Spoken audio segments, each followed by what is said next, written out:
This story starts with world destruction, like many other manhwas. The whole city was on fire, with armies and aliens fighting in the sky, and on the ground, huge monsters were attacking the public, devouring them like chickens. Suddenly, a beast so huge appeared that it blocked out the sun and darkened the sky. Yet, it felt like a kindred spirit. Our protagonist walked towards the huge beast, and looking into the beast's eyes, he felt as if they were the same being. The beast was him, and he was the beast. The huge beast turned to those monsters and shot an energy beam from its mouth like Godzilla. For all the humans running away from the aliens and monsters, it was a sign of hope that something that powerful was on their side. Our protagonist looked down on the world, knowing that the world would honor him as if he were a god. Now, he is the hope of humanity, who can control that huge beast. This all started a few months ago. It was reported on the news that on June 2nd, 2224, the zoo of Ning City was attacked by a snake more than 100 meters long. Experts have not been able to determine the species of the snake. Several citizens were able to film the appearance of a giant whale-like beast in the sky north of the city, which caused quite a stir. Lately, internationally wanted criminals have been on the loose in Ning City. The news was live on the television in a room where our protagonist was lying on a table covered in his blood. He was able to see himself lying unconscious. He was very confused because the body in front of his eyes was his own body. He didn't understand what was going on, and turned around to look in a mirror. He was shocked to see himself in the mirror because he had just turned into a sea iguana. Our protagonist's name is Chen Chu, a sophomore at the University of Ning. He has been renting a place outside the school since he doesn't like living in the dorms. He likes cold-blooded animals and is fascinated by their vibrant colors. The pet store he bought animals from just got a new batch of exotic pets today, and Chen was immediately drawn to a sea iguana, an amphibious creature. Sea iguanas are generally gentle, but an accident happened the moment it was let loose. It broke its cage and attacked Chen, biting his hand with its sharp teeth. Chen was in immense pain, and immediately took out his phone from his pocket and hit the sea iguana on the head. When the sea iguana got hit, it lost its grip and freed Chen's hand. But before falling, the sea iguana's tail hit Chen's phone, and it struck Chen on the head. Like that, both of them lost consciousness. After seeing himself as a sea iguana in his dreams, Chen woke up. He found the sea iguana right in front of his face, but something had changed in both of them. Chen raised his hand, and the sea iguana also raised its hand. Chen was surprised to find that now he could control the body of the lizard, as if controlling his own arms. He smiled looking at the sea iguana, wondering if this was his so-called golden finger, and this was finally the time for his hero's journey to begin. But there was a problem. Chen didn't know what his iguana buddy could do. He wondered whether he should go on a live stream to show off how smart his lizard was, or sell freshly dug up abalone or sea cucumbers. Thinking about all that, Chen got disappointed. He guessed he wasn't meant to be a main character after all. When other people received cheats, they either became powerful villains ordained by fate, or transformed into a tree that grew into the god of the universe. And here he was, stuck with a little lizard. While he was thinking all this, both his and the iguana's stomachs growled together. Chen was very hungry, as he hadn't realized he had passed out for the entire day. Looking at the iguana, he wondered what sea iguanas eat. His sea iguana was very curious, and started climbing on Chen's hand. Seeing that, Chen thought since it's a lizard, it should be fine with meat. He took out a packed steak from his refrigerator, and, with his amazing cooking skills, made a delicious medium-rare steak. When the sea iguana saw Chen's cooked steak, its eyes lit up immediately. It started eating the steak happily. Seeing it eat like that, Chen smiled and said, "I knew it. Sea iguanas and lizards can both eat meat." Just as the sea iguana started eating the steak, suddenly a system notification popped up in front of Chen's eyes saying, "After eating, your clone received 5 evolution points, and your constitution has increased by 0.5. Chen was shocked by what this was, and before he could understand anything, suddenly the whole system status window popped up. It was Chen's status window. It showed that Chen was level 0. His constitution was 8.5, and his spirit was 12. He had the mind control talent, and he possessed external aura and chi perception traits, both at the beginner level with 0 out of 1000 experience. His skills were extremities boxing, beginner level with 48 points, stepping cloud jump, also beginner with 66 points, and springing leg, also beginner with 39 points. His first clone was the sea iguana. Its evolution had not started. It had 5 points, and needed 200 points for the first evolution. Chen was too shocked to see that status window. He wondered if this was what his actual cheat was. In the status window, what caught Chen's eyes were his skills. Looking at those skills, Chen remembered his past. In his childhood, His father used to teach him martial arts. He used to tell Chen that if he only practiced the form without understanding the foundation, he might have learned nothing. The root of his force is at his feet. It should start from his thighs and control his abdomen. These lessons lasted 10 to 12 hours a day, making Chen's little body very exhausting.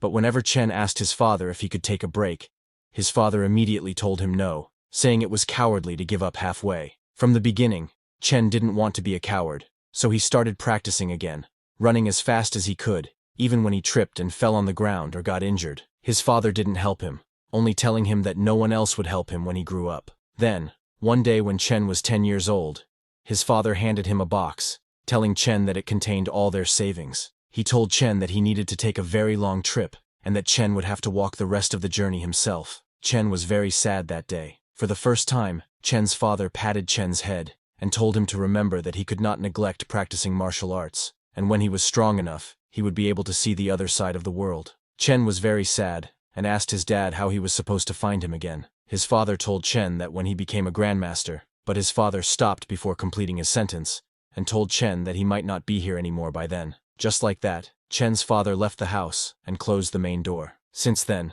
his father has not returned. Chen got very emotional remembering his past. He looked at a picture of his father and mother, and was very sad because a decade had passed before he knew it. While Chen was lost in his thoughts, the sea iguana completely cleared his plate. Chen was amazed to see how fast this little guy eats. After the iguana finished, its body started shining in red. Chen looked closely at the iguana, and was confused if this was just him, or if the sea iguana had just grown longer. Chen immediately looked in his status window, and saw that the sea iguana's evolution points had increased to 15. Chen was a little surprised to see that the sea iguana had 15 points now after a meal. While he was understanding how his system works, something caught his eye. Chen saw himself in the mirror placed in his room. His body seemed very different from before. He immediately checked his body, and was very shocked to see his 8-pack abs. Chen's body wasn't this built before. He realized that the points the iguana received could even reflect on him. Chen looked at his iguana, wondering that since it could evolve for the first time if it got more points, perhaps it could even grow into the Behemoth from his dreams.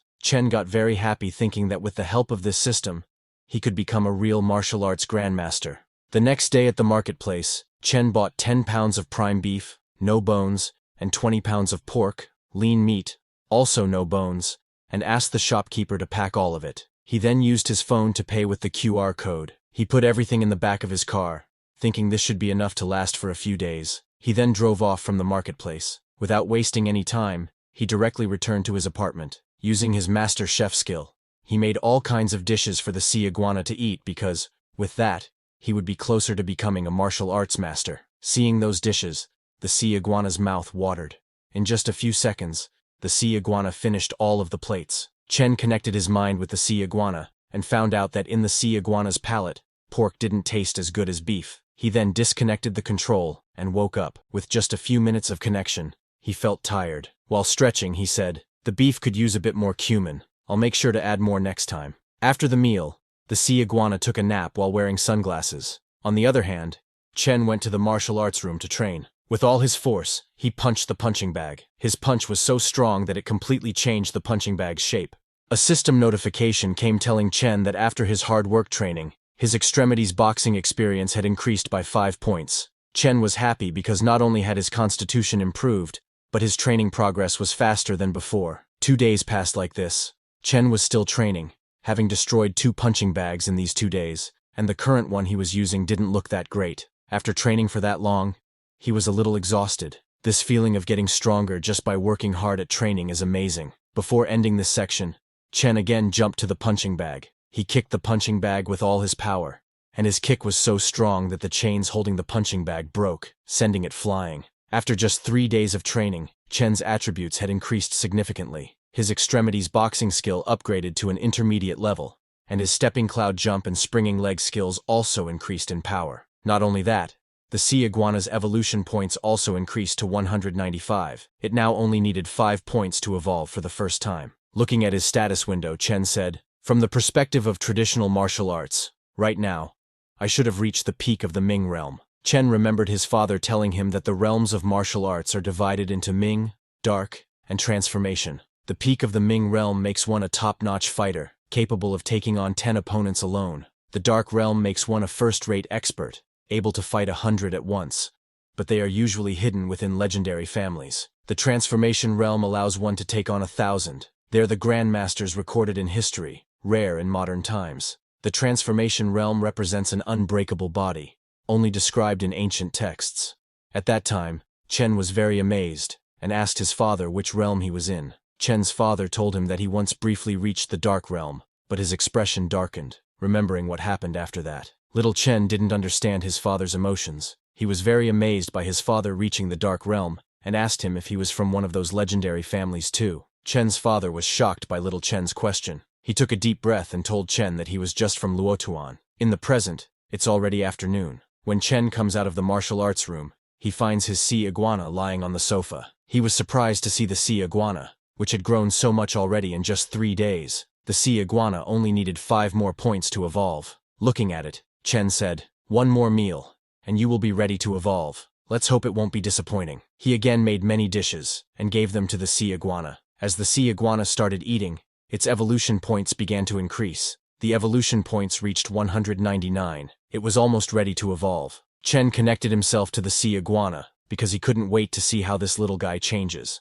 When the evolution points reached 200, a system notification came telling Chen that his clone, the sea iguana, had met the evolution requirements, and evolution would now begin. Just as that notification came, a lightning-like pain ran through the sea iguana's left hand. It was too painful, and Chen, who was connected to the sea iguana, also felt that pain in his left hand. Both Chen and the sea iguana fell to the ground because of the pain. Spikes grew on the sea iguana's back, its body grew, and scales appeared all over its body. The sea iguana was in so much pain because of the changes in its body that it ran wild in the room, destroying everything in its way. After a few minutes, the pain of the transformation slowed down. Chen was still lying on the ground and was very shocked. He hadn't thought that evolution would hurt this much. Suddenly, he heard some noises from his side and took a look. It was the sea iguana, which had now grown to the size of a crocodile. Chen was impressed seeing its size and decided to see how strong his sea iguana was after evolving.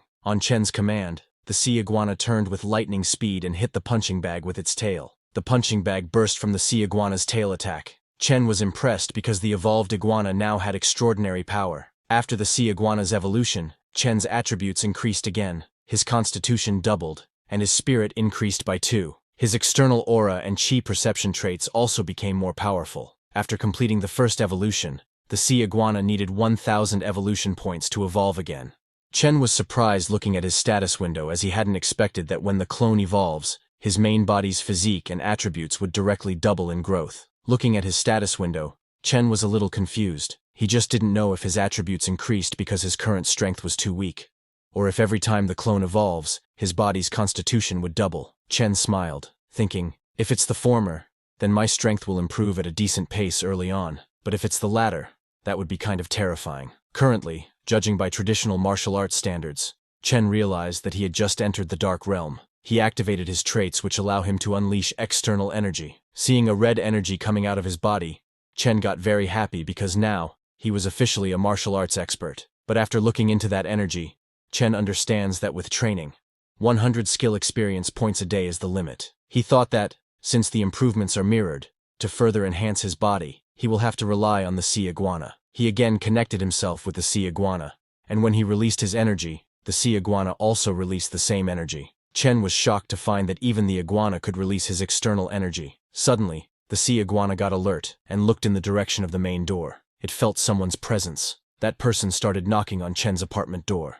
Chen was also a little surprised by the sudden guest. The one knocking on the door was a muscular guy who looked very angry. Chen opened the door slowly and asked the muscular guy what happened. The muscular guy was shocked to see Chen. Chen came out while his energy was still active, and because of that, his presence felt like some monster in the form of a human. The muscular guy was shaking in fear after seeing Chen, thinking, what's with this kid? He's giving me the vibe that he could crush me in seconds. The muscular guy tried to act as sweet as he could to not anger Chen, and told Chen that lately, it's been kind of noisy upstairs, so he came to check if his place was under renovation. Chen acted clueless, and immediately apologized to the man, and explained to him that there are no renovations here. It's just that he has been training lately and didn't realize it was that loud. The muscular guy got more scared to hear that it was just training. wondering whose training feels like an earthquake. He tried to take a sneak peek into Chen's apartment and saw that everything inside Chen's apartment was destroyed. It looked like an earthquake had happened inside. The muscular guy was too scared seeing all that. He realized that if he said something to Chen, it would not go well. He immediately turned around and said, "It's fine, no big deal." While leaving, he asked Chen if he could change his training methods a bit, like maybe something quieter. Chen apologized again and told the man that it was no problem. He would adjust his training methods from now on. The scared muscular guy thanked Chen and immediately went into the elevator to escape from there. After he left, Chen's sea iguana came out, which had been hiding on Chen's command. After checking that everything was okay and that the muscular guy hadn't found out about the sea iguana, Chen closed the door. Looking at his sea iguana's size, he realized that the sea iguana clone was too large and it was no longer suitable to keep indoors. He decided that it was about time to release the sea iguana clone into the sea. He took the sea iguana in his car and drove off to the nearest beach. When he got to the beach and checked that no one was around, he opened the door of his car and let the sea iguana come out. Even though it was a sea iguana, it was its first time seeing the sea in reality. After that, Chen connected his mind with the sea iguana, controlled its body, and went into the sea. When the sea iguana was underwater, Chen activated his energy sense. When the energy sensing was activated, Chen could see many sea creatures all around him. With the current energy sense, he could cover a radius of 10 meters around him. While he was exploring the sea and its animals, he saw a 5-eyed fish swimming. Chen was shocked to see that a fish actually had 5 eyes. He decided to make it today's first target. Slowly, he started following the 5-eyed fish, and when he got very near, he immediately jumped to attack. The fish was too shocked to see the sea iguana, and immediately went inside a hole in the ground. When Chen followed the fish into that hole, the 5-eyed fish came out suddenly to attack. Chen didn't give the fish any chance to deal damage and immediately attacked it. He bit the fish's stomach with its sharp teeth. After killing the fish, the sea iguana ate it. A system notification came telling Chen that after eating the mutated fish, his clone gained 10 evolution points. Chen's physique also increased by 1. Chen was surprised to see 10 evolution points because after evolving, eating normal food only provides 1 evolution point per meal, but mutated fish can actually give 10 points. Chen thought that with these kinds of mutated creatures appearing in the ocean, and considering the recent news, it seems like the world is far from peaceful. While roaming around, Chen noticed a mutated fish with 10 eyes and hunted it down. He killed that fish with its sharp teeth and devoured it, gaining more evolution points. After a few hours, Chen got a system notice that his clone had already reached the daily cap of 100 evolution points, and he could not gain more today. Chen was amazed to see that to human eyes, the ocean at night is cold and pitch black. But through the sea iguana clone's eyes, Chen saw that the underwater world is colorful and vibrant. As an amphibian,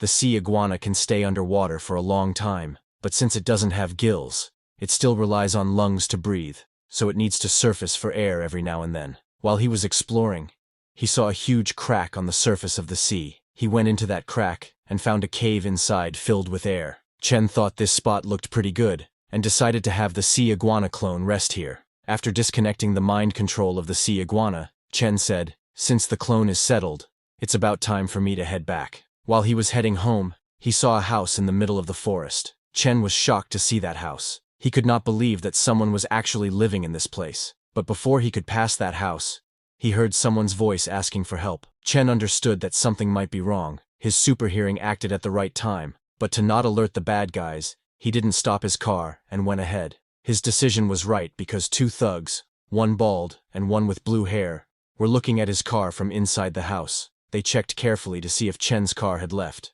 Those thugs had kidnapped a girl whose screams for help Chen had heard. 2 thugs were checking outside, and one black-haired thug was preventing the girl from screaming. The bald thug kicked the black-haired guy, shouting, "How are you this careless? Didn't I tell you to watch her? You didn't even notice the cloth fell out of her mouth." The black-haired thug explained to his boss that it was so dark out here. How could he have seen it when they dragged her in? The bald thug understood that it wasn't his fault. He took a cloth and covered the girl's mouth, telling her to shut up and behave, or he would let the guys have their fun tonight. The girl was very scared and helpless. Little did she know that her savior had already arrived. Chen came by foot so that the thugs wouldn't get alerted. He immediately activated his energy sense, which allowed him to easily see what was happening inside the house and how many people were there. It worked like X-ray vision. He saw that inside, there were 2 thugs having a drink, and a girl who was tied with ropes. There was another thug standing beside the main door, eating something and busy on his phone. Seeing the scene from inside, Chen realized that it was either kidnapping or human trafficking. There were 3 men, and 2 of them had knives. Chen decided that it was best to deal with them within a minute. He gathered all his energy in his hand, and then smashed the main door of the house. When he smashed the door, the thugs were surprised, and immediately took out their knives. Chen didn't give them any chance to attack. He immediately kicked the black-haired thug in the stomach. That thug went flying and hit a wall behind with a solid impact. Shouting, "You piece of shit!" The bald thug jumped to attack Chen from behind, but Chen turned around with lightning speed and hit that thug on the chest with his elbow. Chen's attack broke that thug's ribs, sending him flying. But then the third blue-haired thug appeared and caught the bald thug from falling. He told the bald thug to take a breath, then came forward and took a martial arts technique pose, announcing his move as Yue Wang Fist. His name was Ning Fu, and he asked Chen for his move. Chen also took the pose of the martial arts technique his father taught him, announcing it as Luo Tuan 8 Extremities Boxing. Their fight started when Ning Fu used his Yue Wang Fist technique, Move 1, To Lu Fist, and attacked Chen. However, Chen easily blocked his fist and pulled Ning Fu toward himself. Just as Ning Fu was within range, Chen attempted to kick him in the face, but Ning Fu blocked Chen's attack with his leg. Then he used his Yue Wang Fist's Move 2. 2 horses joined Tang and punched Chen in the face with full power. His punch landed perfectly, making Chen realize that Ning Fu was an expert. Chen was falling but managed to balance himself and stop. Now Ning Fu was in his range. Ning Fu was surprised to see Chen still standing. Before he could react, Chen turned around with lightning speed and used his 8 Extremities Boxing's Iron Mountain Slam technique, slamming Ning Fu with his shoulder. Chen's attack was so powerful that Ning Fu went flying and hit the ground with a solid impact. Ning Fu was on the ground but smiled, thinking this was getting interesting. He stood up and told Chen he didn't expect that. After coming down the mountain, he would meet a real disciple of Luo Tuan 8 Extremities. Ning Fu admitted that the Iron Mountain Slam, an ultimate move of 8 extremities, deserved its reputation. But Chen told him it was a shame though. Confused, Ning Fu asked him what he meant by a shame. Chen walked towards Ning Fu and told him that he didn't expect to see a thug being halfway decent with Yue Wang Fist. What a shame that the disciple of Yue Wang Fist has gone on a crooked path, Chen said. Hearing that, Ning Fu started smiling. While standing, he said, "What are you so high and mighty for? You're just a student who doesn't know any better. I only understood after I left the mountain." He suddenly jumped to attack Chen, shouting, "In this world, if you want to get ahead, you have to do whatever it takes." Ning Fu abandoned his martial arts techniques and used his fingers to attack Chen's eyes. Chen was surprised but reacted in time and kicked Ning Fu in the face, sending him flying. Ning Fu went flying and fell on his face. After the battlefield, Chen's adrenaline went down, and he fell to the ground. Chen admitted that the battle between martial artists is truly dangerous. The pressure he felt from Ning Fu was way more than that of dozens of strong muscle men. Looking at his fist, Chen thought, "Too bad that my control over my strength is still inadequate. Things don't bode well for these 3 people. They all got serious injuries." Chen decided to practice mastering control over his strength somehow. After seeing all the kidnappers defeated, the girl started making sounds to call Chen. Chen went and freed her from the ropes. The girl was so scared she immediately hugged Chen. Chen comforted her, saying, "It's all right now. Don't be scared." The girl, while crying, thanked Chen for his help. After the girl calmed down a little, Chen gave her a phone and told her that she could call the police after he left. Chen told her if the police asked her about him, she could tell them she didn't get a good look at him and didn't know who he was. The girl he saved was very pretty. She nodded and told Chen that she wouldn't tell the police. Then, 10 minutes later, the police arrived at the scene. They surrounded the whole place, and officers entered inside, telling the thugs to not move and put their hands in the air. But those officers were shocked to see inside. They saw that all the thugs were already lying on the ground, and only the girl was standing there. The scene then shifts to police headquarters. Security agency police officer Guan Qing comes to her deputy chief's office with the information he requested. She told the deputy chief that they were able to see clear footprints on the broken door. Based on the depth and the way the door axle broke off, someone kicked the door open from the front, sending the door flying about 3 meters away, so the force used was at least 1,000 kilograms. She took out all the photos from the scene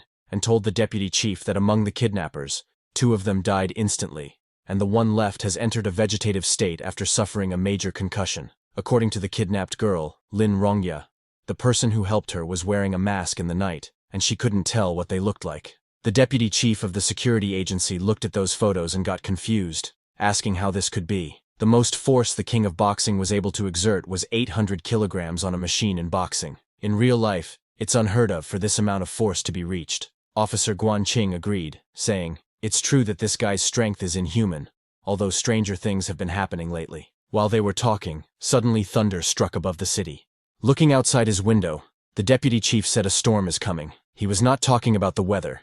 He was talking about evil things which could disturb the city's public. On the other hand, after saving that girl, Chen went to a lakeside with his car. There was a boat in the lake, and Chen's attention was not on the boat. He was looking at that boat from his car. From that boat, 3 men came out. 2 men were shirtless and looked like thugs, but the third man with black hair looked like a businessman. One of the thugs called the black-haired man boss and asked him why he had just made some money and already spent 1 million on a woman from Bald Tiger, questioning if that wasn't too wasteful. The other thug agreed with the first, telling his boss that it took them so long to dig up a sunken ship and they only made a little more than 2 million. Hearing them, the black-haired guy called them short-sighted and asked them if they even knew who that woman is, stating that money will not be an issue if they have her. Hearing that, both of the thugs got happy. The black-haired boss then asked one thug if he had finished the business with the company. That thug told him not to worry, saying he had already arranged a shipping company. They rented a high-end office building for the offices according to his request. Another thug told the black-haired boss that he also got the headhunting company to find them the prettiest girls for the secretary and the front desk positions, and he would not be disappointed. Hearing that, the black-haired boss smiled and said, with the underwater breathing ability he had awakened, as long as they find the position of a sunken ship, they can get all the treasures on shore. They will have as much money as they want. He laughed and asked those thugs to follow him closely, and he would not let them starve. While they were talking, suddenly something jumped on a tree behind them, alerting those 3. The black-haired boss immediately turned around and asked, "Who's there?" It was Chen who was behind the tree. He came out and told the black-haired guy that he had seen a lot of perverts, but some were especially notable. Seeing Chen emerge from behind the tree, the black-haired guy took out his knife and immediately jumped to attack Chen, shouting, "You've got a lot of nerve, but people like you don't live long." He was fully intent on killing Chen, not knowing that Chen was a martial artist. Chen gathered all his energy into his leg, and then kicked the ground with full force, his attack so powerful that it made the ground explode, causing the black-haired man to bounce into the air. Just as he fell, Chen hit his hand, making him lose his knife. Chen didn't give the black-haired guy any chance to fight back and kicked him in the stomach, sending him flying into a tree. The other 2 thugs were scared seeing their boss defeated. One thug said, "It's impossible. The boss has become way stronger and faster after he got his superpower. He can defeat 5 guys easily." The second thug said it's not good and suggested they run away, but before they could escape, Chen hit the back of their heads, making them lose consciousness and fall to the ground. After taking down those 2 thugs, Chen turned to the black-haired guy and asked him to look at him. The black-haired guy was scared and asked Chen what he was doing. Chen was going to test out his mind control power. He activated the mind control skill and asked the black-haired guy for his name and occupation. Looking into Chen's eyes, the black-haired guy's mind was controlled by Chen and turned purple. He came to Chen and told him that his name was Zhang Changshu. He owned a ship, smuggled for a living, and a month ago, he acquired the superpower to breathe underwater. Hearing the black-haired guy spill everything about himself, Chen was pleased because his mind control was very effective. The black-haired guy was now essentially a puppet under his control. He continued and told Chen that he raided sunken ships in the depths and exchanged any treasure he found for money with rich folks. After the black-haired guy had told him everything, Chen canceled the mind control. Just as the mind control ended, the black-haired guy's broken hand started hurting like crazy, and he fell to the ground. He called Chen boss and asked him what happened to his hand. Chen was confused and told him that he must have broken it himself accidentally. Hearing this, the black-haired guy again called Chen boss and said he understood. Realizing that his mind control had also affected the black-haired guy's judgment, Chen told him to rest a bit on the boat first and said he would be there in a sec after he woke up the other 2. The black-haired guy followed his order. Chen knew that to raise his lizard, he needed a huge amount of food, and Zhang Changshu, who had a ship and often worked with rich people, could be a source of funds. Chen thought perhaps he could use his company to raise his lizard. He again used the mind control skill and controlled the other 2 thugs. The effect of Chen's mind control was amazing. There was some resistance when he tried to control Zhang Changshu, but it was very easy with the normal thugs. It was extra effective towards weak-minded people. A few minutes later, Chen went to the ship the black-haired guy had mentioned. A man wearing glasses, who also worked on the boat, asked the black-haired guy who Chen was. The black-haired guy told him that Chen was his boss, and they had to be respectful to him. Hearing this, all the men on the ship greeted Chen respectfully. Then the black-haired guy asked the glasses-wearing man to prepare the contract for transfer, stating, "This is my boss's ship now." Within a few minutes, the man with glasses prepared the transfer contract and handed it to Chen. Chen took the document and told the man with glasses to wait for him at the office the next day. He then told the black-haired guy that since he was injured, he should follow Chen to the hospital. The next day, early in the morning at sea, Chen continued his hunt with his sea iguana. The sea was a haven of limitless food, and the sea iguana hunted and ate many fish. Meanwhile, in the gym, Chen practiced his boxing techniques. As the sea iguana continued to hunt in the sea and gain evolution points, Chen also gained constitution points. However, Chen knew that he couldn't rely solely on his iguana clone to increase his power. He needed to train more as well. After 2 battles, Chen felt that his control over strength had improved. After the hunt, the sea iguana went into a mountain cave to also practice attacking. System messages informed Chen that absorbed energy had been digested during training, and he had gained 6 evolution points. That afternoon, Chen went to the office where the black-haired guy had transferred the ship to him. Chen was pleased because the transfer process was complete. He hadn't gone outside for a day, and had managed to gain more than 90 evolution points, and his sea iguana's body had also grown 20 centimeters. Chen decided that the next day, he would take his lizard to the deep sea. He was in a hurry because he now knew he wasn't the only person with superpowers in the world, and he needed to become stronger, especially now that there were unknown creatures in the depths of the ocean. The following day, the ship Chen acquired was fishing in the deep ocean. The 2 thugs who had been working with the black-haired man, Zhang, were on the ship. One guy checked the net and noted that there had been much fewer fish lately. They were basically catching nothing. The other guy suggested that perhaps there was a school of big fish down there, maybe sharks, as sharks move in groups and even killer whales have to be wary of them. So the smaller fish flee from the area. They were right, because right beneath their ship was a group of great white sharks roaming around. Chen's sea iguana, which was also following the ship to the deep sea, encountered these sharks. As soon as the sharks saw the sea iguana, they immediately attacked it. A great white shark took the sea iguana into its mouth and tried to bite it. But just as it tried to bite, the sea iguana raised its spikes, hurting the shark. The shark died, and seeing this, the others got scared and ran away. Then Chen's sea iguana started eating the dead shark's body, gaining 10 evolution points. Chen, connected to the sea iguana and sharing its senses, tasted the white shark's meat and thought it was too tender. After eating the shark, Chen received a system notification stating that his clone had met the evolution requirement and asked if he wanted to evolve the sea iguana. Chen was surprised to find that he could now choose to evolve. He confirmed the evolution, and the sea iguana came out of the sea to begin its transformation. Bolts of evolutionary lightning traveled into the sea iguana's body, causing it immense pain. Simultaneously, in the gym, Chen also felt the same pain and fell to the ground. He looked at his status window and saw that he had leveled up to level 1. His constitution was 130, and his spirit was 38. His beginner traits, external aura and chi perception, now had 280 experience points. His skills had also enhanced.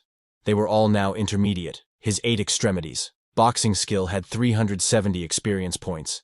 His stepping cloud jump had 290, and his tan leg technique had 370 points.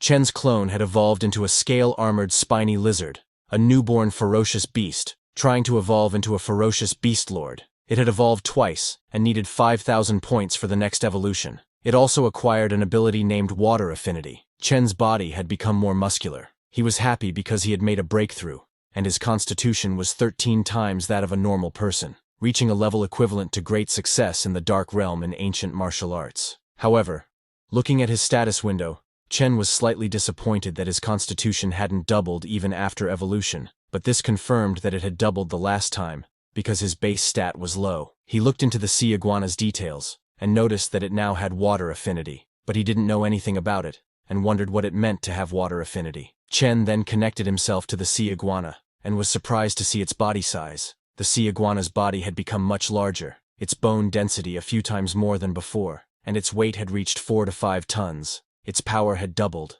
and the claws were akin to steel, making it much more explosive than before. Following the ship, Chen noticed that the sea iguana could now swim up to 70 kilometers per hour, even faster than a large ship. The sea iguana made less noise and felt less resistance while swimming, which Chen thought must be because of the water affinity. The next day, Chen called the glasses-wearing man and asked him if anyone had been asking for treasures lately. The man told him that no one was asking right now. Hearing this, Chen said they would find the treasure themselves. He asked the glasses-wearing man how the research was going. The man told Chen that they had found a few locations with sunken ships, but without Boss Zhang, who could breathe underwater, they couldn't do anything. Chen told him not to worry about it. He could handle it. Chen looked into the database and found that the shallow water areas of routes used by Z country in the past and the major commercial waterways used by H and R countries had been mostly explored, but there were still a lot of priceless ships in the deep area. Chen took his sea iguana to a location 25 kilometers offshore in the Yellow Sea area. Connected to the sea iguana, he checked that he could now breathe deep underwater after this evolution, and his perception had also improved. He could feel the area up to 20 kilometers around him. He was confident that he was now ready to go after tidying everything up. Then he disconnected the connection with the sea iguana, looked at his phone, and saw that it was almost 11 o'clock. He decided to get some food to treat himself, thinking, isn't the point of raising a clone to enjoy life? To eat something, Chen went to Pedestrian Street, which was near his house.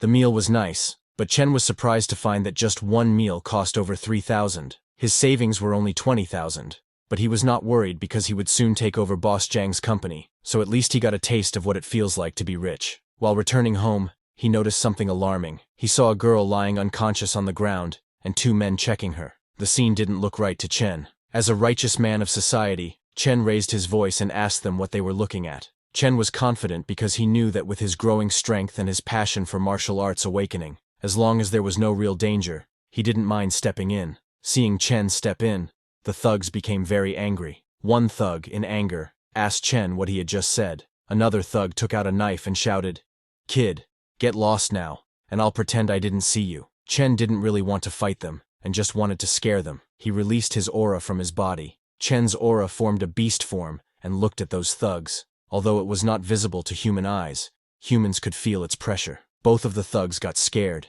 and didn't understand why it felt like they were being stared down by a beast. Scared, one thug suggested to the other to let's get out of here. But suddenly, the girl started laughing. She mocked the thugs, asking if they were actually scared and if they were really not real men. Seeing the woman provoking the thugs, Chen wondered if this woman was crazy. Hearing the woman's words, the thugs started to rethink their decision to run away. Looking at the woman, they thought that a woman like this doesn't come around every day, and they couldn't let her think they were weak. Immediately, both of the thugs charged at Chen. One thug said to the other that there was no reason to be afraid of Chen.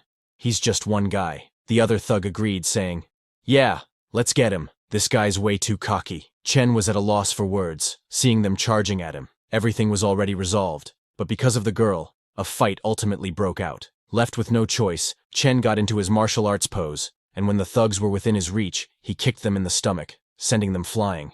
Chen barely used 10% of his strength. Otherwise, that kick could have reduced them to mush. He decided to let them off this time. They'd done wrong, but not enough to deserve death. Both of the thugs were very scared, and while running away, they called Chen a demon who came straight out of hell. After the thugs ran away, the girl stood up, laughing like a drunk person, and praised Chen, saying he was amazing and strong. Seeing her acting like this, Chen wondered if she was drugged. He immediately took out his smartphone and called the cops, informing them that there was a woman who seemed drunk outside Shengtang Bar. He told the cops that she looked a bit compromised. While Chen was on the call, the woman came near him and started teasing him in a lovely voice, asking Chen why he'd called the cops, if she wasn't pretty, and if he didn't want to take her home. Chen didn't reply to her and waited for the cops. A few minutes later, a group of cops showed up at the scene. One cop took the girl into their car, and another took Chen's statement. Chen told the cops that he was the one who called the police. He had come out for a midnight snack and saw her in that situation. He explained everything to the cops. After taking the statement, the cops left with the girl. Finally, after dealing with that, it was time for Chen to control the giant lizard and look for the sunken ship. Chen controlled the giant lizard and took it to check out the location that Glasses Guy had sent him. The information was accurate, and there really was a sunken ship there. Chen activated his energy sensing ability, but right now, his energy sense could only reach about 20 meters. Even with just that, after a few minutes of searching, he found a jackpot. On the shipwreck, he found solid gold bars. After finding the gold, Chen ordered Glasses Guy to steer the ship 3 kilometers east and drop a crate. Glasses Guy acknowledged and got to work. While he was preparing the crate, a guy called Glasses Guy and asked him if anyone else on the boss's crew, besides Zhang Changshou, could breathe underwater. Glasses Guy told him to stop asking questions and not to pry into the boss's secrets. Then, they dropped the crate, and Chen's sea iguana placed all the gold bars onto the crate. Chen was connected to the sea iguana, and after it placed all the gold bars on the crate, Chen asked Glasses Guy to start recovering the loot. After recovering the gold, Chen went to check the ship again. While exploring, he saw a piece of metal stuck on the wall of the ship. The sea iguana tried to cut that piece of metal, but it was too tough. Chen was surprised because his sea iguana's claws could easily tear through regular metal, but they barely left a mark on this. Chen thought this must be some kind of special alloy. It could be very valuable and decided to take it back for study. The sea iguana grabbed that huge rock and started to swim to the surface, but before it could, suddenly, a white snake-like fish attacked the sea iguana. It was a huge fish that Chen had never seen before. The fish grabbed the sea iguana with its sharp teeth, trying to kill it. Seeing it trying to ambush, Chen got angry, thinking, "Who do you think you are? Even though you're longer and bigger than me, when it comes to strength, offense, and defense, you're no match for me." What Chen said was right. In front of his sea iguana, that white fish was nothing. It killed the white fish and ate it like sashimi. A few hours later, Chen went to a beach. Looking at a huge rock, Chen thought, the reefs have been eroded by seawater for years, making them incredibly hard. The deserted beach at night is the perfect spot to test my strength. Thinking that, he punched the rock and saw that the force works both ways. But Chen's bone density is nearly 20 times that of an average human. Plus, with his external shield absorbing most of the impact, his hand only feels a bit sore, and that slight soreness, his body's recovery ability gets rid of it almost instantly. Chen continued to practice his boxing on that huge rock because, after this evolution, his physique had surpassed 200. Chen hadn't tested it yet, but knew that his punches should weigh at least 3,000 pounds, or 1.5 tons. With his outer energy boost and 8 extremities boxing technique, he could punch straight through a person with ease. To test his power, Chen punched that huge rock with full force, and with just one punch, he destroyed that rock. After training for so long, Chen was very exhausted and fell on the ground. He was training here because his punching bag at home isn't durable enough,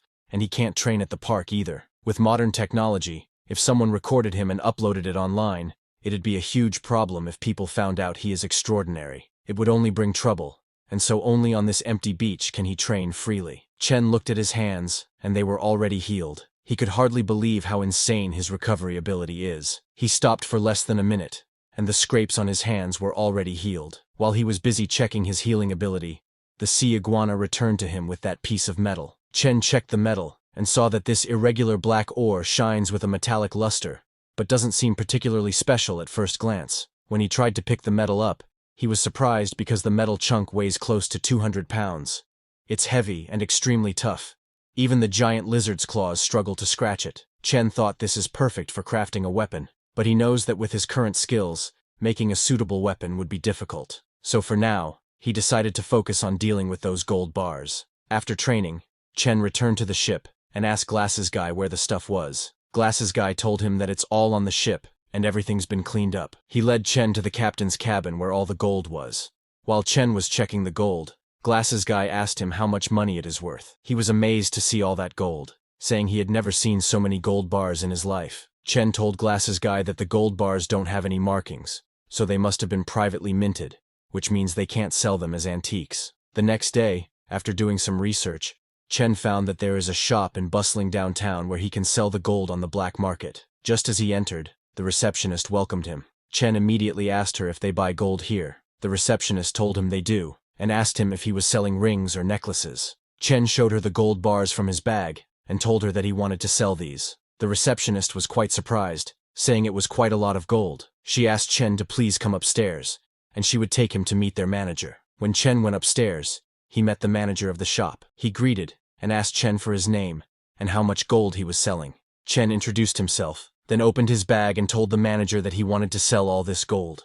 Seeing all that gold, the manager told Chen that he would need to have his team check the quality of the gold. He asked Chen to please wait a moment. The manager's staff got to work and started checking the gold while Chen sat on the sofa waiting for them to complete. After a few minutes, the manager came back and told Chen that his gold bars weigh a total of 11,250 grams. Since they're not very pure and privately made, they were offering 400 yuan per gram. He asked Chen if this works for him. Chen knew that privately made gold is hard to sell, and the price the manager was offering was right, so he made the deal. After all the necessary processes, Chen got a message from his bank that his account had been credited with 4,500,000 yuan. Chen then left the shop, and while driving home, he saw many people returning from their college or work. Seeing them, Chen thought, people my age are still hustling through college, while I can make millions from just one adventure. This all felt too surreal to Chen, who has been poor all his life. After getting that much money, Chen decided that first, he should get a better car because his current car has such a low chassis,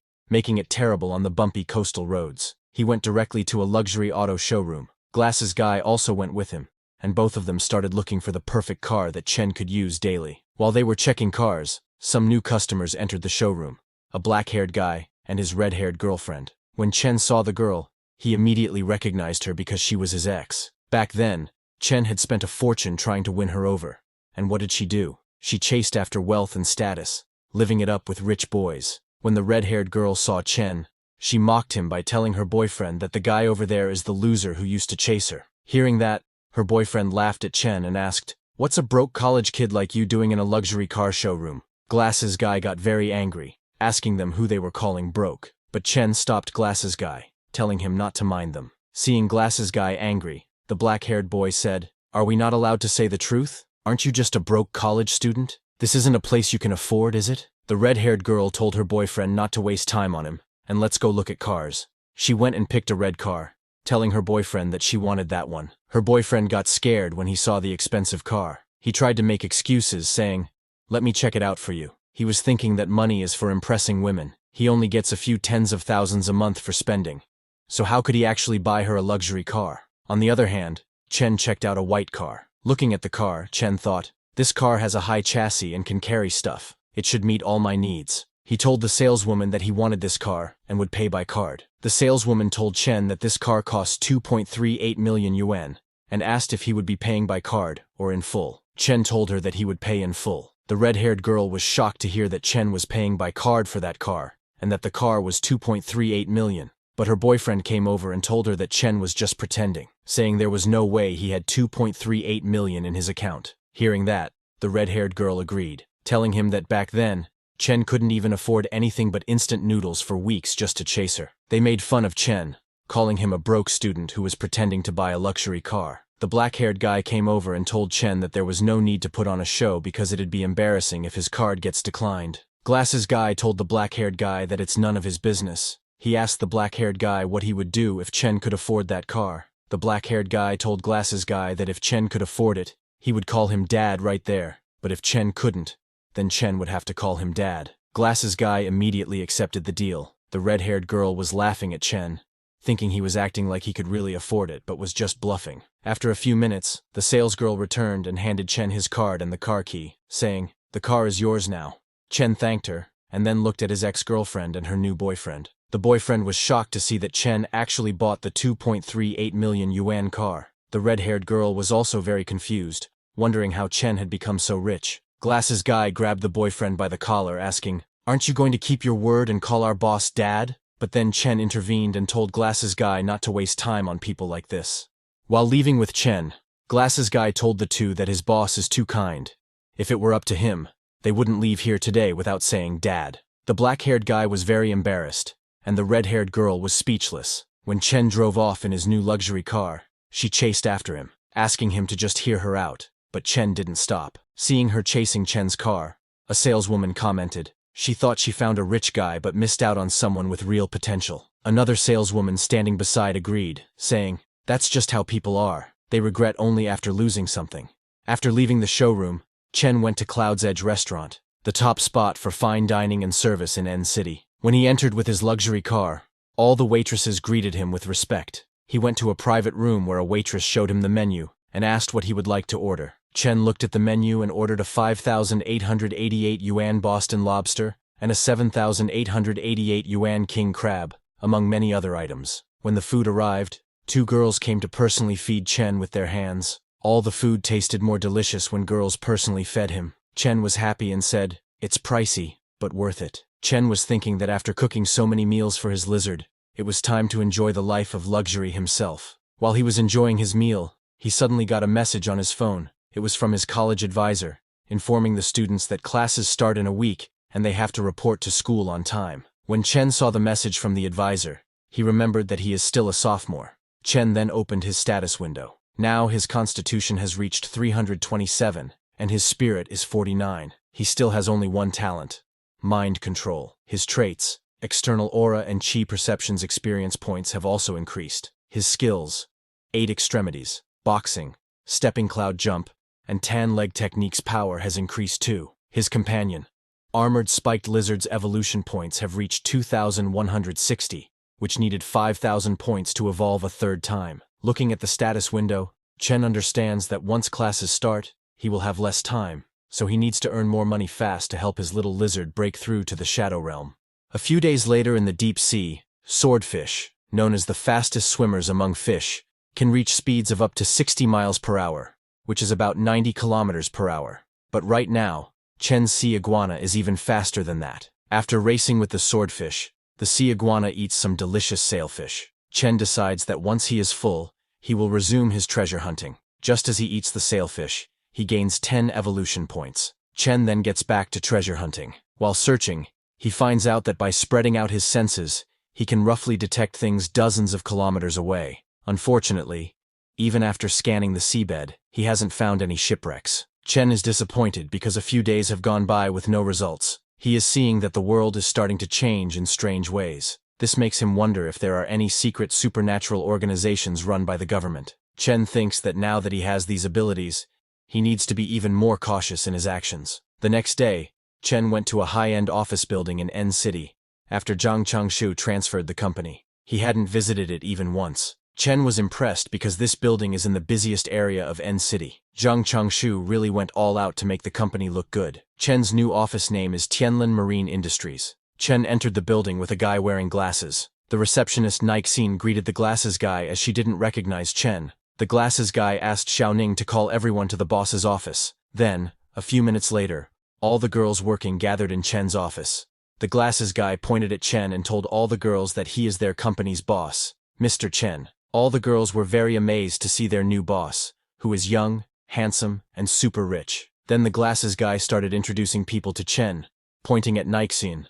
The glasses guy told Chen that she is their receptionist. Nixin greets Chen while blushing. As the introductions continued, a very attractive girl comes and gives Chen his coffee. The glasses guy introduced that girl as Chen's personal secretary, Su Lengyu. But Chen was busy reading documents, and told Su Lengyu to leave the coffee on the table. Chen was surprised to see that even though it's just a shell company, it's surprisingly well equipped, and it costs hundreds of thousands to maintain this company every month. Chen understands that he will need to search for more shipwreck treasures. Chen called the glasses guy, and told him to end the introductory meeting here, and have everyone get back to work. He ordered the glasses guy to head back to the ship, and keep an eye on things for now. The glasses guy said, "Okay," and left. Chen knows that the mind control effect is stable for now, but subconscious hypnosis isn't foolproof. He understands that he needs to make sure they don't interact too much with the outside world. Chen then took the coffee, and was enjoying it while looking out the window. But suddenly he got a system notification that he had gained 0.7 constitution points.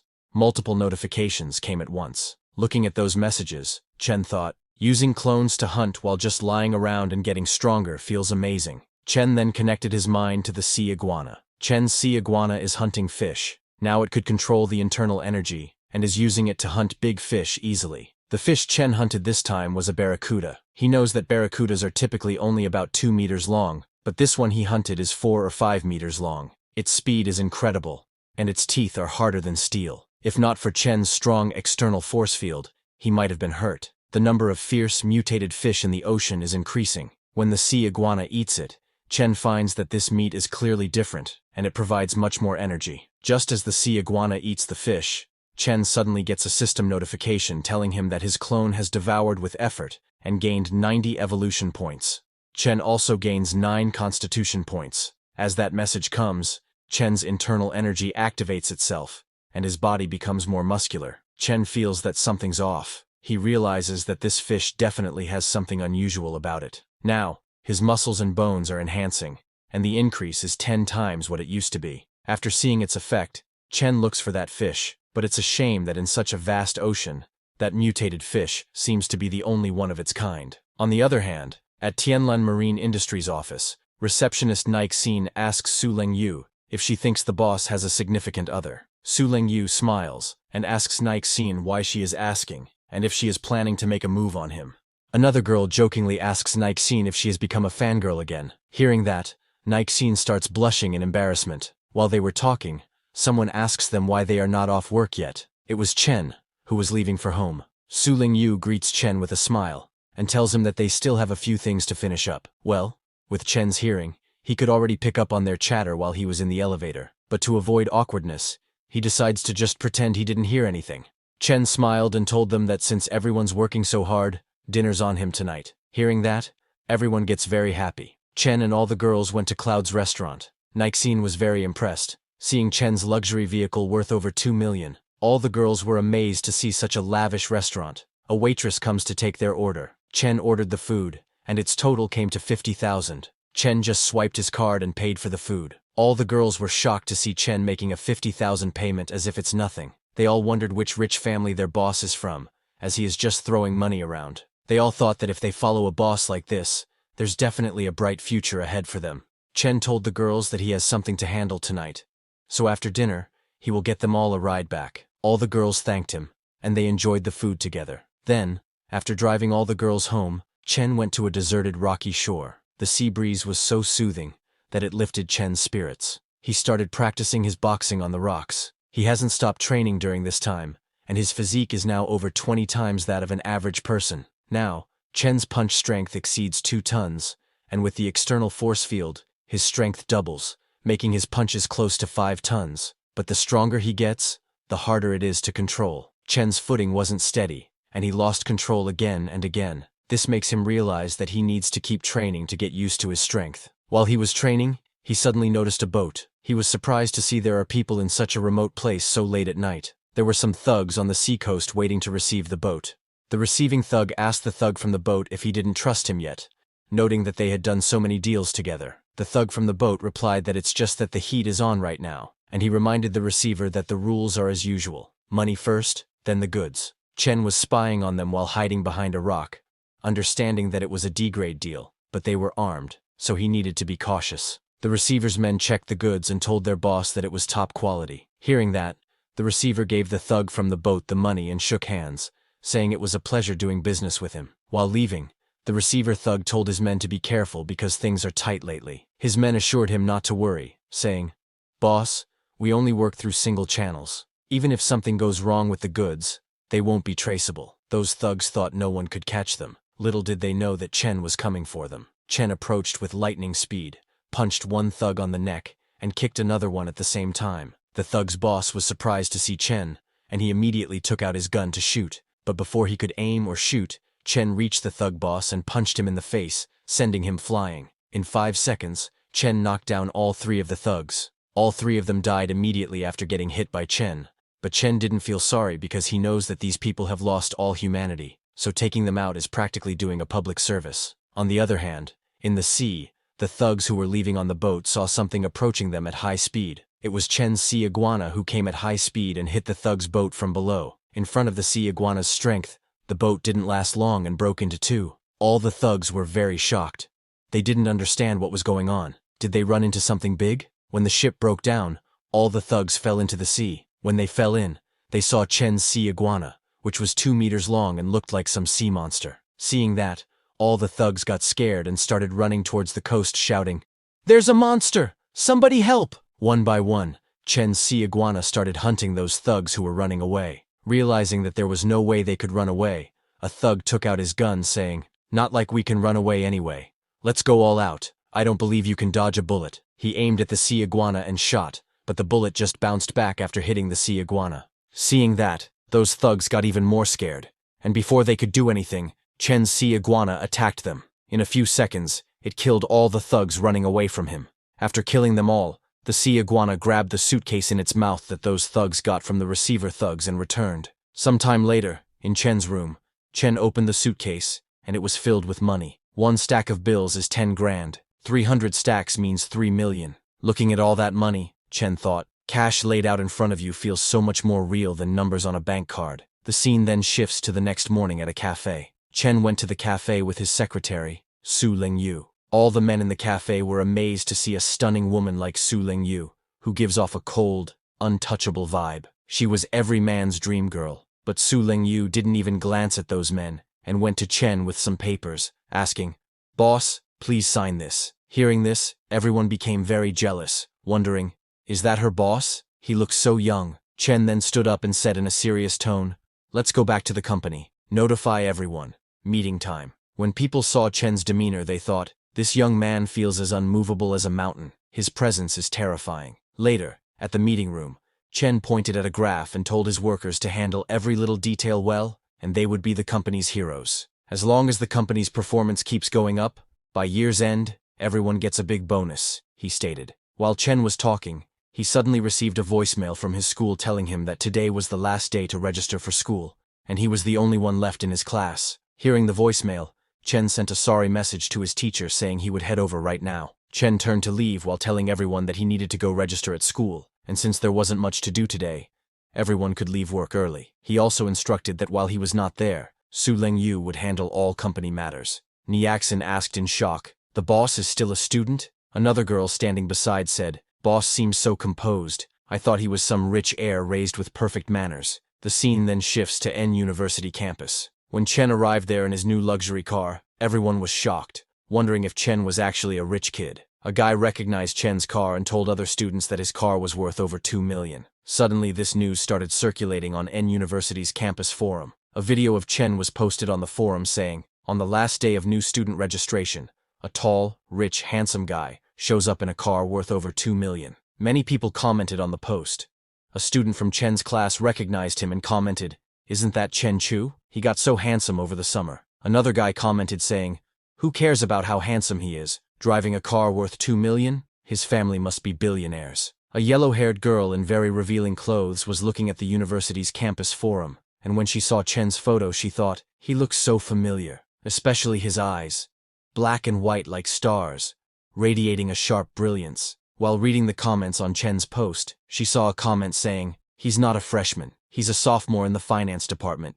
He's starting his junior year now. His name's Chen Chu." The yellow-haired girl was surprised to hear that Chen is in the finance department, and is in the same year as her. After completing his registration, Chen was heading home, thinking that his body and strength were improving quickly, but he only knew 8 extremities, cloud steps, and tan leg technique. He realized that he needed to learn new skills to better control and use his current power. While walking, he saw some students practicing martial arts. Seeing them, Chen thought, someone like that, I could squash them with a single slap. Chen understands that those fancy moves are not for him. If he wants control, he just has to keep training himself. So, after leaving the school, Chen didn't go home, but went to Longteng Steel Company. He told the receptionist there that he wanted to custom order some steel, about 100 tons or more. Hearing that, the receptionist asked him to please follow her to the VIP lounge, and she would get in touch with their sales manager. Chen went to the VIP lounge, and after waiting for a few minutes, the manager came. The manager greeted Chen and asked him what kind of steel he would like to order. Chen told the manager that he wanted a steel pillar, 2 meters in diameter and 5 meters tall, and a few steel blocks, weighing 1, 5, 10, and 20 tons each. Hearing that, the manager calculated and told Chen that based on his requirements, the total weight was about 200 tons, and the estimated cost was around 700,000, but the final price would depend on the finished product. Chen told the manager that it was fine, and asked him to proceed with signing the contract. The scene then shifts to the next morning, at Zhang Changshuo's makeshift dock. The glasses guy showed Chen a large building, and told him that this whole area was Chen's warehouse. Seeing that, Chen praised the glasses guy, and told him to head back, as he wanted to look around by himself. Glasses guy said yes, and left. Then, while Chen was looking around, he suddenly got a notification saying his clone had gained 8 evolution points through diligent eating, resulting in 0.8 constitution points. Seeing those messages, Chen thought that there are stages like Ming,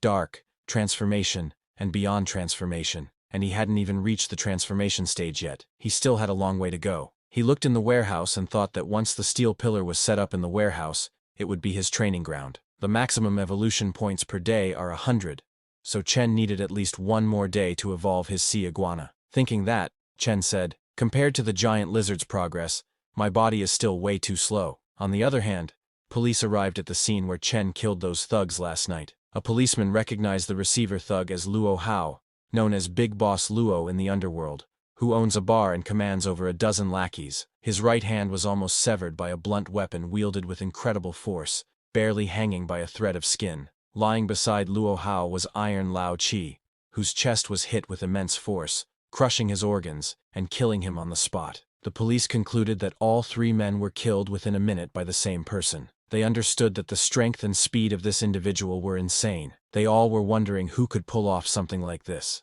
While the police captain was checking the bodies on the seacoast, he suddenly got a wireless message telling him that they had found another body at sea. At the same time, in Tianlin Maritime Company, Chen was taking a rest on the massage chair. Secretary Su Lengyu came in and told Chen that the company has no work every day and everyone's just playing around. She asked Chen if they shouldn't hand out some flyers or something. Chen told her there was no need, saying, "Business is like fishing, wait for the fish to bite." Hearing Chen's words, Su Lengyu thought, "Even though you're a rich kid, boss, won't we go bankrupt like this? You want to wait for the fish to bite, but if we don't advertise, how will anyone come to us?" While she was thinking that, suddenly Niaxin came into Chen's office and said, "Boss, someone's here to see you. They say they've got a business deal to discuss." Hearing Niaxin, Su Lengyu was shocked.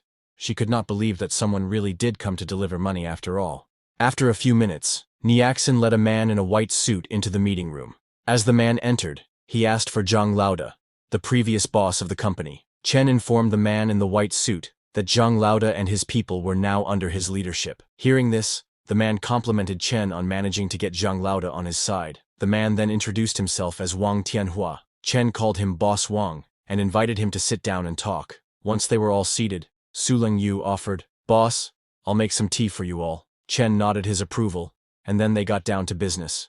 Wang revealed to Chen that he had a centuries-old sunken ship worth at least tens of millions. He asked Chen what he thought, and if he could make it happen. Confidently, Chen questioned Wang about how he planned to split the profits once they recovered the goods. Wang stated that since he provided the map, he would take 70%, and Chen would get 30%, as that was the going rate even with international teams. Upon hearing this, Chen suggested Wang find an international team instead. Surprised but not angered, Wang asked Chen for his suggestion. Chen firmly proposed a 50-50 split, adding, "Otherwise, forget it." Wang, knowing that private salvage was nearly impossible under strict current laws, and that Chen was his only shot, paused to think. Finally, he turned to Chen and asked if he was sure he could manage the recovery. Chen, with confidence, assured him, "With guys like Zhang Lauda under me, if you're not reassured, you can come along and see for yourself." Wang agreed, and extended his hand. 50-50 it is then.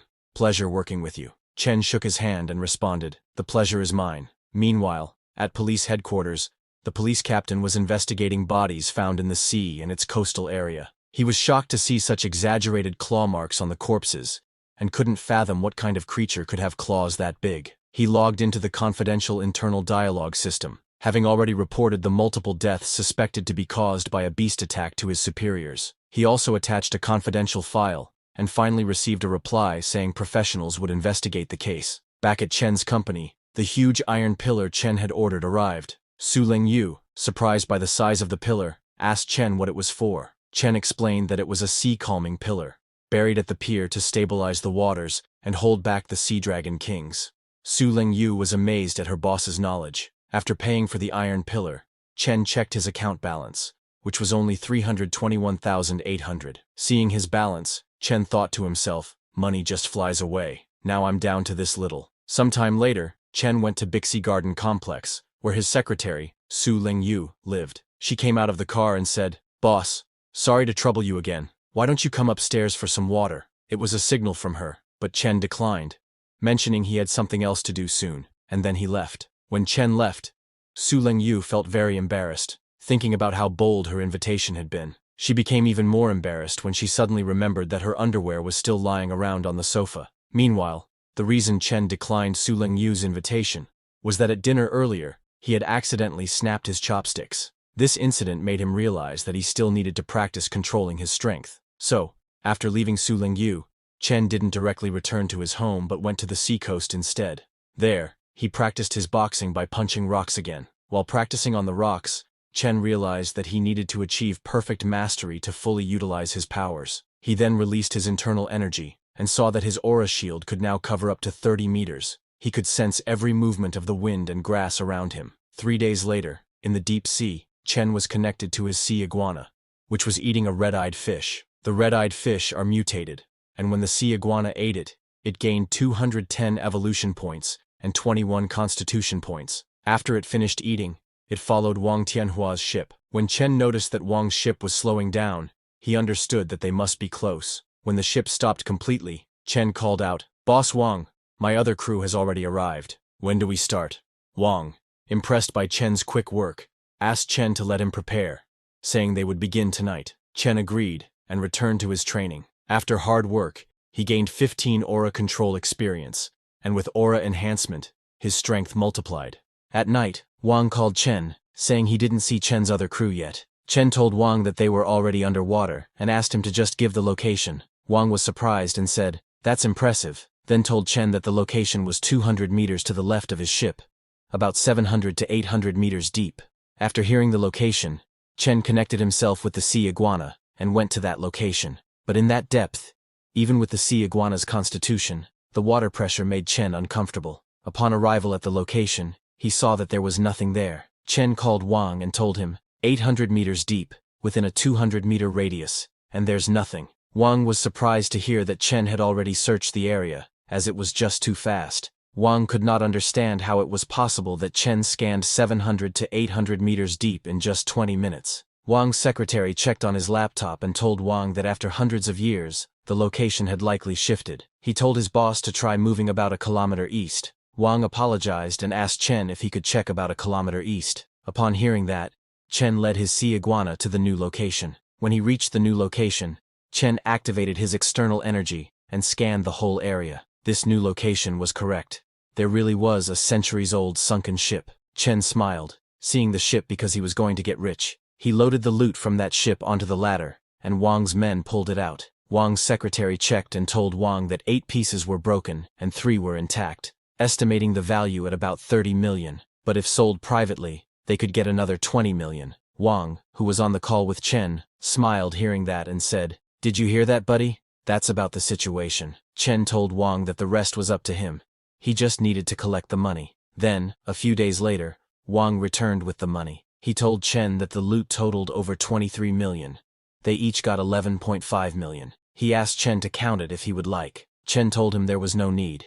He trusted him. Hearing that, Wang laughed, calling Chen a straightforward guy. He told Chen that they would contact him next time they had info on a sunken ship. Looking at all that money, Chen thought, now my money problem is solved, but my strength is still too weak. I need to train to the point where sniper bullets and grenades won't affect me before I can try riskier moves. The next day at Tianlan Marine Industries, when Chen arrived at the office, Niaxin told him that someone had submitted a resume yesterday. They claimed they could bring 200 fishing enthusiasts every month for a 50,000 monthly salary. Chen asked to see it, and Niaxin handed him the resume highlights. Chen saw that the new guy was a member of the Fishing Association and knew many insiders in the field. When Chen saw that, he immediately realized it was a scam and told Niaxin to reject it because he was a scammer. Niaxin then asked him why he hadn't been to the office these past few days. Chen told her that he had a big project and made a few million casually. Hearing that, Niaxin was amazed and said, "Boss, you're amazing." Chen smiled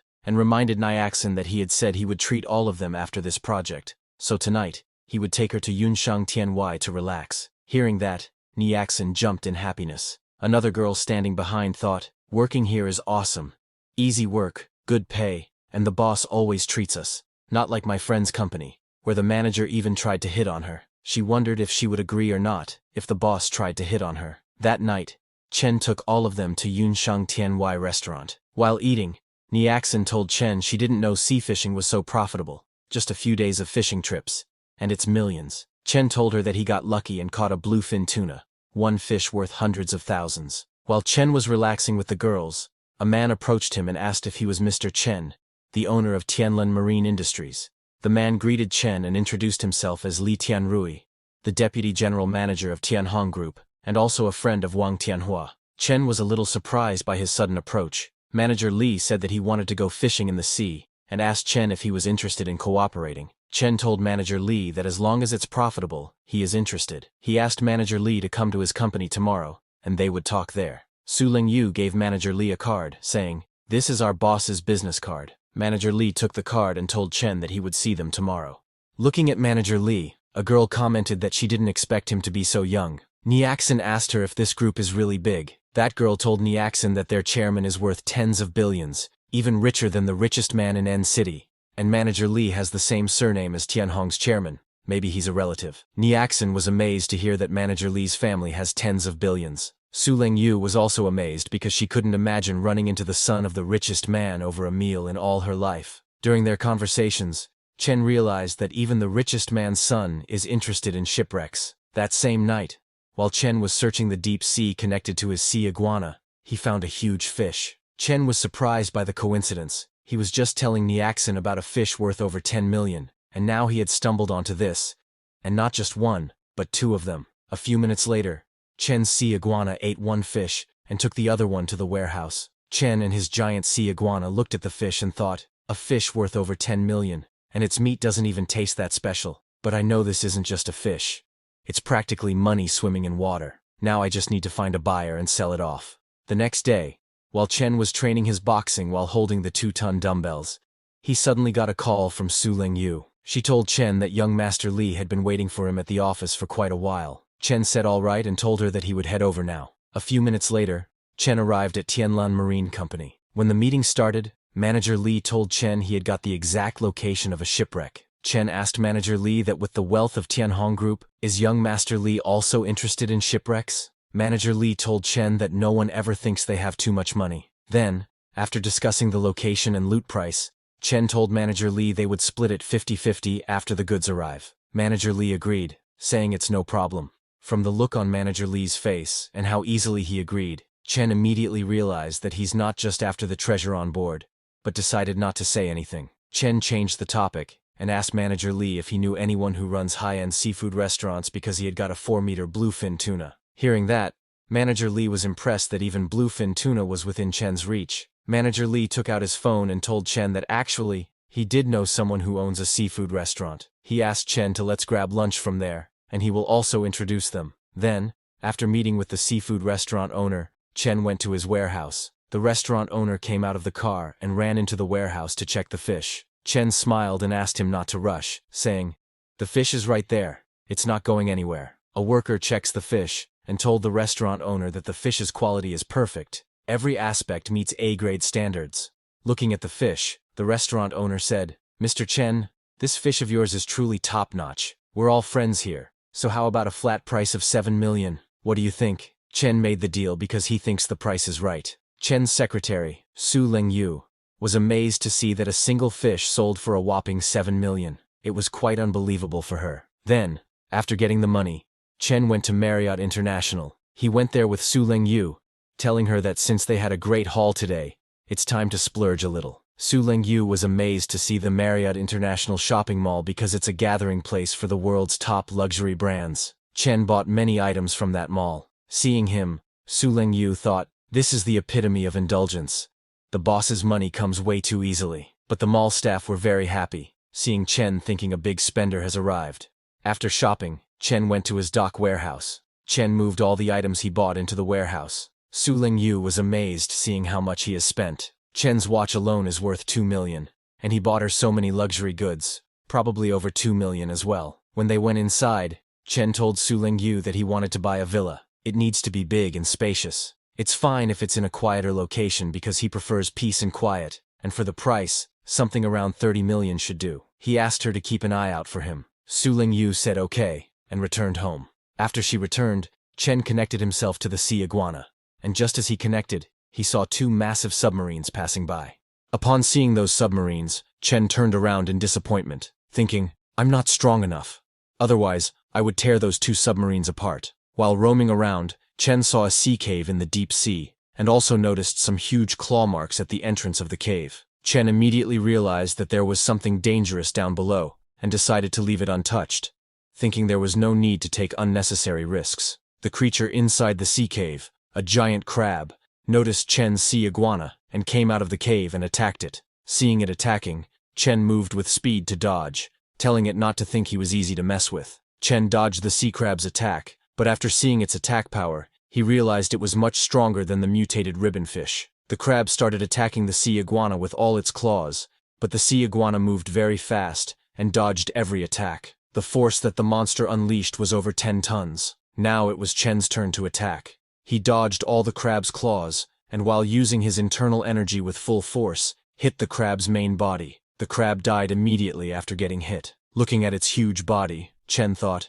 "This big guy can't be finished in one go, and I have to absorb it slowly." The sea iguana started eating the giant crab, so Chen disconnected the connection and started looking for reports on unusual marine phenomena in recent years. He was concerned after seeing giant ribbonfish, giant triggerfish, and now a giant crab. He was certain that the world might really be changing. While searching, he found a post saying that an M-country nuclear submarine, which had vanished at a depth of 600 meters in the Pacific, was reported to be attacked by an unknown giant sea creature. When he searched more, he found another similar case where a nuclear submarine in the Arctic collided with an underwater iceberg, killing all 127 crew members. Looking at those cases, Chen found out that all of this had happened within the past 2 years, and it seems the deeper they go, the stronger these unknown creatures become. While Chen was looking into the changing world information, his sea iguana continued eating the giant crab. A system notification came telling him that he had gained 290 evolution points and 29 base body stats. After eating, Chen noticed that his sea iguana's body had now grown to 18 meters. Not only that, Chen's physical stats had also increased by over 100 points. His bone structure, muscle strength, and everything had reached an entirely new level. Now, when he practiced his boxing on the iron pillar, he found that even punching an iron pole didn't hurt anymore. Looking at his newfound power and strong body, Chen realized that now not even a handgun could do more than scratch his skin, and with his natural armor and reaction speed, ordinary bullets wouldn't even leave a dent on him. The next day, Chen went to the Manhwa bookstore to get some books. He thought that since the world isn't as simple as he had thought, learning and reading are always the right choices. While Chen was reading books, a girl noticed him and asked her friend to look at how handsome he is. Her friend suggested she go ask for his contact info, but she was shy and didn't dare approach Chen. Later, Chen returned home and took out 2 martial arts books that his father had given him, telling him that only through continuous learning could he keep improving. He went to his warehouse and started practicing those techniques. After practicing for a while, Chen realized that Bajiquan and Xingyiquan seem simple, but mastering them is no easy task. While he was practicing, he suddenly received a call from Manager Li. When Chen picked up the call, Manager Li told him that they had arrived. Chen said all right, and told Manager Li to send him his location, and his people would be underwater in half a day. A little later, Chen connected his mind to his sea iguana and went to the location Manager Li gave him. When he arrived, he saw gold in a box. Chen called and told Manager Li that they had found gold and some shattered porcelain. When Manager Li heard that, he asked Chen if they saw a special box. He told Chen that as long as he could find that box, everything else on the shipwreck was his. Chen said all right and told Manager Li he would ask around. Chen first took the gold, as just that gold alone was worth over 20 million. As for the special box, after looking around for a few minutes, Chen also found a small box, which looked completely different from the others. But when Chen looked inside that box, there was just a pile of black mud. Chen had no idea what Manager Li wanted with it, but he handed it over to Manager Li. With full excitement, Manager Li opened the box, but only mud was inside it. Seeing that, Manager Li's jaw dropped, and he started crying over his elixirs, which were supposed to be inside that box. On the other hand, the police had found some more dead bodies near the sea coast. After checking the dead bodies, a policeman told the deputy chief that just like the people who died earlier, all their blood was gone, their muscles dried up like jerky, but the time of death was only about 10 hours ago. The deputy chief decided to wait for the higher-ups to come down and investigate. He was slightly suspicious because all the victims were thugs, with no family ties, but physically strong. The deputy chief ordered the policeman to write up a report later and shut down all entertainment venues in the city. But even after doing all that, later that night, some men died, and all their blood was sucked dry like all the other victims. The deputy chief was shocked to find that some more people had died. He could not understand how 4 more people died when everything was clearly shut down. Days passed, and this continued happening. On the other hand, Chen continued his training in the warehouse. After a few days of training, he made great progress in both Bajiquan and Xingyiquan. After Chen learned those techniques, he received a system notification saying, "You have comprehended a new martial art technique. Please name it." Chen decided to call it Explosive Fist, because it combines Bajiquan's 8 extreme stance and Xingyiquan's half-step Bengquan. It's 1 step, 1 explosion. Fists like cannonballs. Meanwhile, a fishing boat was deep-sea fishing. The owner of the ship was very happy because he finally caught the fish after chasing the school for so long. However, he was very cautious because the investment this time was huge, and just 1 fishing net costs millions, so he couldn't afford any mistakes. Suddenly, alarms started ringing. A worker told the owner that there was a hole in the middle of the net, and the fish were escaping. Shocked to hear that, the owner asked the worker to pull the net up quickly. A few minutes later, the worker told the owner that their detector shows nothing, but the net wouldn't budge. The reason the net had a hole and would not budge was because Chen's sea iguana was inside it. With a single bite, the sea iguana takes dozens of fish at once. Chen was connected to the sea iguana and was very satisfied with this delivered feast. He was not worried at all because he knows that with his water affinity, those sonar detectors can't detect him at all. After eating hundreds of fishes, Chen said, "It's time to head home now that I'm full." The sea iguana left, and the owner retrieved the fishing net, but was shocked to see a huge hole in his fishing net. He started crying, wondering why all his fishing nets are broken and his fish are gone. He could not understand what kind of monster or divine being could be behind this. That same evening, while Chen was resting on the dockside, he got a message call from Manager Lee. When Chen picked up the call, Manager Lee told Chen that he is heading back to N City, and to show his gratitude, he will take Chen to a great place tonight. Chen laughs and said, "If young Master Lee invites me, I've got to check it out." Then at night, Chen went to Mengluo Elegant Pavilion with Manager Lee. A very beautiful girl in traditional Chinese clothes welcomed them to the Mengluo Elegant Pavilion. Manager Lee enters and asks the girl if anyone booked the Yunxiao Hall. The girl smiles and told Manager Lee that it's always reserved for him. The Yunxiao Hall he was speaking about was a very luxurious hall where many beauties were present to serve Chen and Manager Lee. Some were dancing for them, and some were standing beside to fulfill all their needs. Seeing the atmosphere of the Yunxiao Hall, Chen thought, no wonder the king neglects his duties. There's a reason. Places like this are perfect for soaking in the atmosphere. Then after indulging, Chen left the Mengluo Elegant Pavilion and went home in his car, but with high speed. Someone was following him. Chen's internal energy activated, and with that, Chen realized that something was following him. The person's aura was making him uncomfortable. It felt like the night Chen was being stalked by that giant lizard. Chen smiles, wondering if it's a monster or a ghost. This was very exciting for Chen, as it had been a while since Chen stretched his legs. But while Chen was driving, suddenly a couple driving in their luxury car called and asked Chen if he wanted to spar. Seeing them, Chen got annoyed because if there were many people, maybe the one following Chen might stop. So, to leave them behind, Chen sped up his car and then made a scary turn towards the seacoast. Seeing Chen's insane turn, the couple stopped their car, wondering if he was trying to kill himself. Meanwhile, after leaving that couple behind, Chen still didn't slow down and continued towards the seacoast. At Chen's speed, even the fastest car couldn't keep up, but Chen was surprised to see that the one following him was still sticking close. This made him realize that it's no weakling. When Chen reached a secluded part of the seaside, he stopped the car. Exiting the car, Chen called out to the person following him saying, "I'm not a bad guy.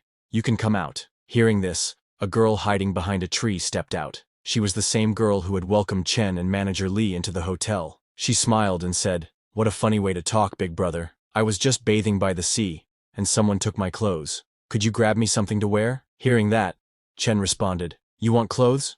I'll get some for you right now." Saying that, he charged towards the girl, and using his full power he punched her in the face. But what Chen saw behind the tree shocked him. The girl turned into fog, and when the fog cleared, a very scary-looking female monster appeared. After seeing Chen's strong and rich life force, she immediately attacked him, saying, "I really want to eat you." Surprised by the sudden attack, Chen backed off and asked the monster what she was. The monster told Chen that it was human too, but just a more perfect version. She laughed and told Chen that eating him was like eating hundreds of healthy, energetic people, enough to help her complete the first stage of evolution. This monster could also use internal energy like Chen, and attacked him with it, but Chen jumped and dodged all her attacks. He then moved very fast and got behind the monster saying, "You want to eat me? Let's see if you've got what it takes." The monster was surprised by Chen's speed, but had no idea what was coming next. To finish her in one go, Chen used his internal energy and punched her with full power. Chen's punch destroyed the ground around them and sent the monster flying. The monster fell on the ground and was heavily injured. She could not understand how it was possible because Chen clearly didn't have the aura of an awakened being. After getting heavily injured, the monster started hiding in the trees, but it was futile because Chen began destroying all the trees. When Chen destroyed the trees, the monster moved into the rocks. Chen was surprised to see that this monster could fuse with tree trunks and stones. However, every time Chen attacked its attachments, its aura weakened. He understood it was the monster's weakness and used that to his advantage. After a few minutes of fighting, the monster finally fell to the ground, clinging to its last breath. Chen told the monster that fusing with tree trunks and rocks was a nice survival skill, but unfortunately, it had run into him. He then asked her to answer a few questions for him, and he would grant her a quick death. The monster laughed and asked Chen if she looked like someone who was afraid of dying. She looked at the sky and said, "What beautiful moonlight. Too bad I won't see it again, but it's fine. I've already avenged myself." She told Chen that if she had just one more month, she could have completed her shadow transformation. By then, not even a war god would scare her, but instead, she ran into someone like him in a plain old city. After saying all this, the monster's body started to turn into dust and disappeared. Just as she died, Chen received a system notification telling him that he had killed a corruptor and gained 10 attribute points. Chen was confused to see the notification and wondered what this corruptor was and why he was given attribute points. Another system notification came telling Chen that attribute points could enhance skills, strengthen weapons, and improve him. They could also unlock special abilities like lightning, ice, fire, and many more. Looking at that message, Chen thought that since he already had extraordinary powers, and soon the giant lizard would too, he smiled, understanding that with the use of these attribute points, his sea iguana could turn into a real-life Godzilla. Chen then left the seaside and went to his warehouse, where he started searching for information related to Corruptor and Awakener on his computer. However, his search found no relevant information. Realizing that the authorities had blocked these details, he thought, "It's fine. I'm too weak now. But when I become stronger, I will explore that world again. Maybe after my physique goes above 10,000, then no one could stop me." While he was thinking this, suddenly a system notification came asking Chen to please choose an element to enhance. He could choose from wind, fire, water, earth, lightning, light, or dark, and as his current physique was insufficient, only a basic element could be strengthened. Seeing that notification, Chen immediately chose lightning to enhance as he had decided beforehand. When Chen used attribute points to enhance his extraordinary abilities, he acquired lightning mastery and 1 mental stat. After acquiring the lightning mastery, Chen immediately checked it, but could only create small thunder between his fingers. It was a beginner version of lightning powers, but even with that, Chen was happy and took it. Chen immediately checked his status window. Currently, he is level 1 with 465 physique and 57 mental control points. As techniques, he has external chi at the beginner level, chi sense also at the beginner level. As skills, he has collapsing punch at beginner level, sky step at intermediate level, spring kick also at intermediate level. As abilities, he has lightning mastery at beginner level. Now he has 0 attribute points. He has 1 clone named Scaled Thorn Lizard, which has evolved 2 times. It is already a mature beast, and aims to become a beast lord. It needs 5,000 points for the next evolution, and currently has 3,190 points. Its abilities are Observation Haki, Armament Haki, and its talents are Water Affinity and Lightning Mastery. Seeing the status window, Chen was surprised to see that even Lightning Mastery has experience points and can be improved through training. After acquiring the Lightning attribute, he connected with his sea iguana. While looking around, he saw a huge fish. The sea iguana immediately attacked the fish, and its attack included some lightning power. The fish, hit by the sea iguana's lightning attack, died instantly. It was another mutated sea beast, no less threatening than the giant spider from last time. When the sea iguana ate the fish, it gained 980 evolution points. Chen was surprised to see that even the giant lizard now has lightning mastery, and it's stronger than his own. Meanwhile, at N City Airport, the police deputy chief was there to receive 2 agents from the Special Affairs Bureau. One man in a black suit introduced himself as Huang Junfeng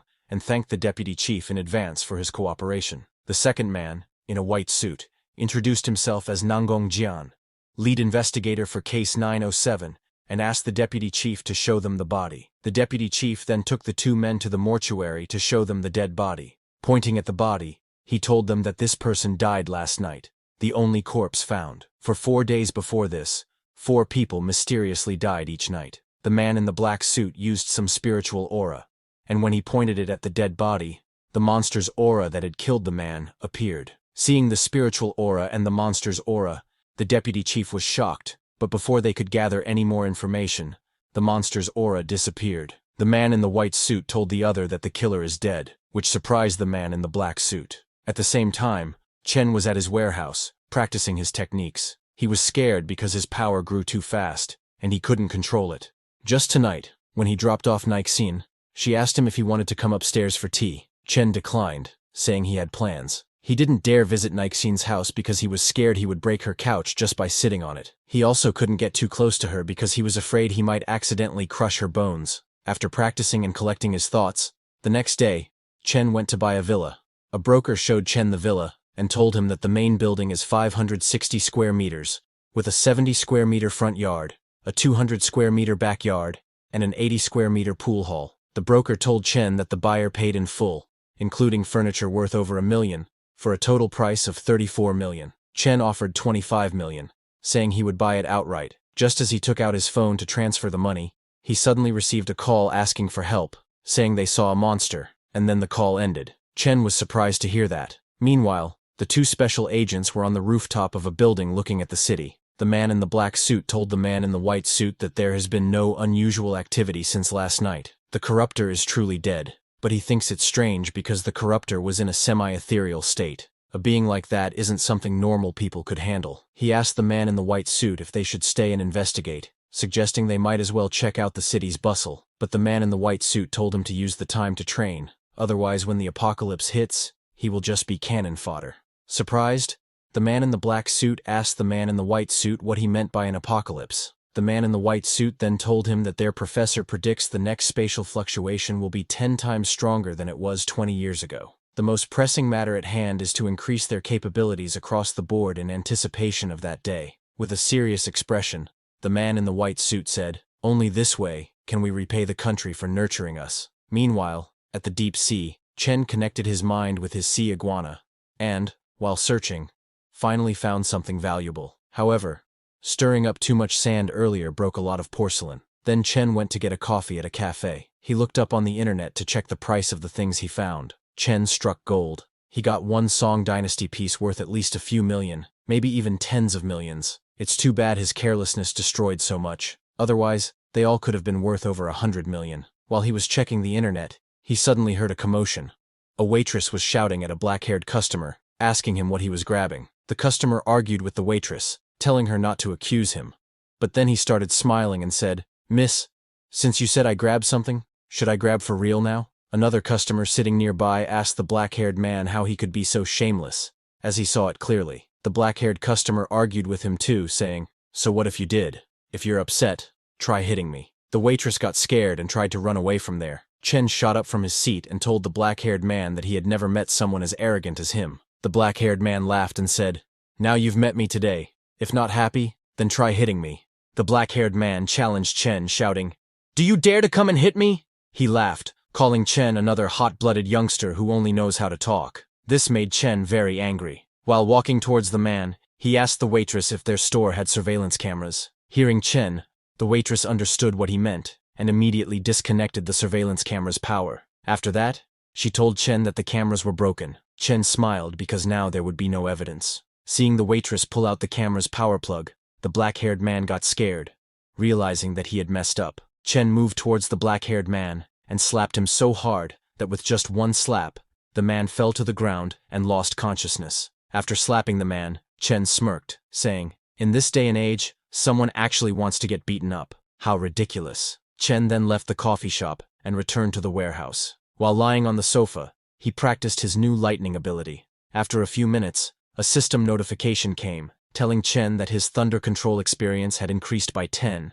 and his mental strength by 1 point. While practicing, Chen thought to himself, "A human life, barely a century, is but a blink in the lifespan of a star, and one day, I will break through the boundary of life and death." The next day, while leaving in his car, Chen asked his secretary to find some time to study accounting books, because she would have to handle the company's finances when the time comes. Chen added that he would pay her double. The secretary hesitated but accepted as her pay would double. Seeing Chen entering the car, she asked him where they were heading next. Chen told her that they were going to sell some stuff.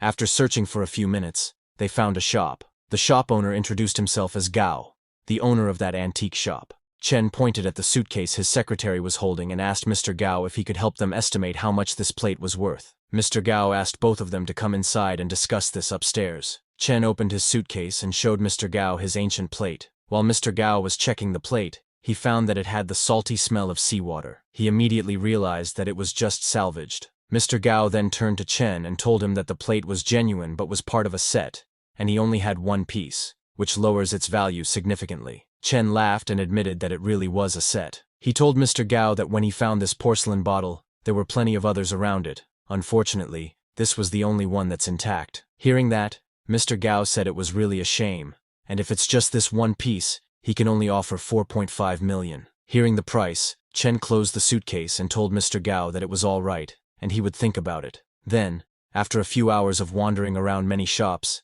Chen and his secretary were standing on the street. The secretary, while drinking a coffee, told Chen that after visiting so many stores, Mr. Gao still seemed the most genuine. Chen, who was eating some snacks, said, "Well, he did make the highest offer. Maybe we should just sell it to him." But Chen felt that there was something off about the look in Mr. Gao's eyes. That guy was definitely hiding something. Sometime later, in a luxurious villa's living room, Mr. Gao went to meet his boss. The boss asked Gao if he was saying he had found a lead on the sunken ship he was searching for. Mr. Gao showed the plate that Chen sold him, and asked his boss to look at the porcelain, which had the official seal they had been looking for. Mr. Gao told his boss that the porcelain was sold to him by a young man, so that young man must know more details. The boss told Gao to give the information to Fox, and within half an hour, he wanted everything on that young man. A few minutes later, Mr. Gao had all the information about Chen. Gao told his boss that this young man was an ordinary college student who suddenly spent 3 million to buy a luxury car, and even went overseas with Li Tianrui.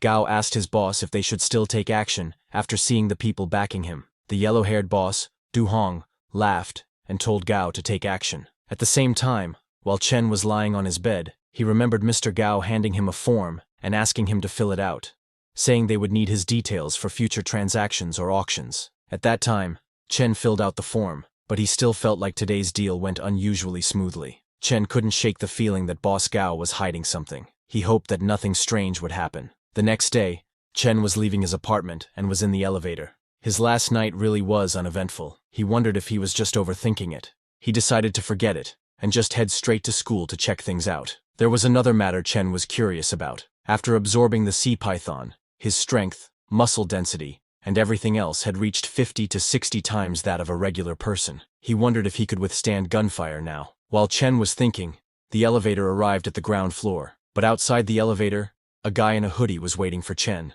Just as Chen came out of the elevator, the thug grabbed Chen from behind and told him not to move or make a sound. He asked Chen to come with him. The thug had a gun pointed at Chen's back, so Chen decided to go with the thug. The thug took Chen into a car where his other partner was waiting. The thugs kidnapped Chen and headed to their base. While Chen was in their car, he acted scared and asked the thugs where exactly they were taking him because he didn't recall ever offending them. The thug who was driving told Chen that they were taking him to meet someone and asked him not to try anything. The thugs took Chen to an abandoned warehouse where many other thugs and their boss were waiting for him. The thugs told their boss that they had brought the guy. Hearing that, the thug boss looked at Chen angrily, shouting, "Let me see what kind of guy kept me waiting all night." After seeing the thug boss's face, Chen's attitude shifted from scared to his original calm self. With a smile he asked, "Why is it just you guys?" Seeing Chen like that, all the thugs became alert. The thugs who kidnapped him were confused because he had been so scared earlier, but now he was suddenly calm. Chen's calmness was unnerving.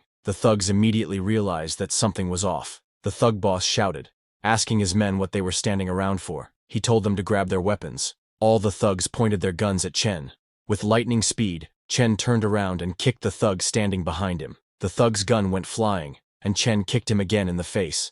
Chen quickly grabbed the gun, and the thug fell to the ground and died in just one move. Seeing that, the thug boss gripped his gun tightly and asked Chen to put the gun down. The other thugs did the same and put some distance between themselves and Chen. Nervously, the thug boss said, "You've got one gun, but I've got two. And by the way, your gun only has one bullet. You're surrounded by us." Hearing that, Chen smiled and asked the thugs if they hadn't figured it out yet. It was actually them who were surrounded by him. Chen looked down on the thugs and asked, "Now tell me, who's behind you? If you're honest, I'll make it quick for you." The thugs didn't agree with Chen and tried to get closer. So without any hesitation, Chen fired his last bullet, shooting the thug boss in the head and killing him instantly. Seeing that Chen was out of bullets, all the thugs shot at him. But Chen immediately threw his gun into the air and blocked the bullet, using his internal energy to grab the bullet aimed at his body. Seeing this, the thugs' jaws dropped.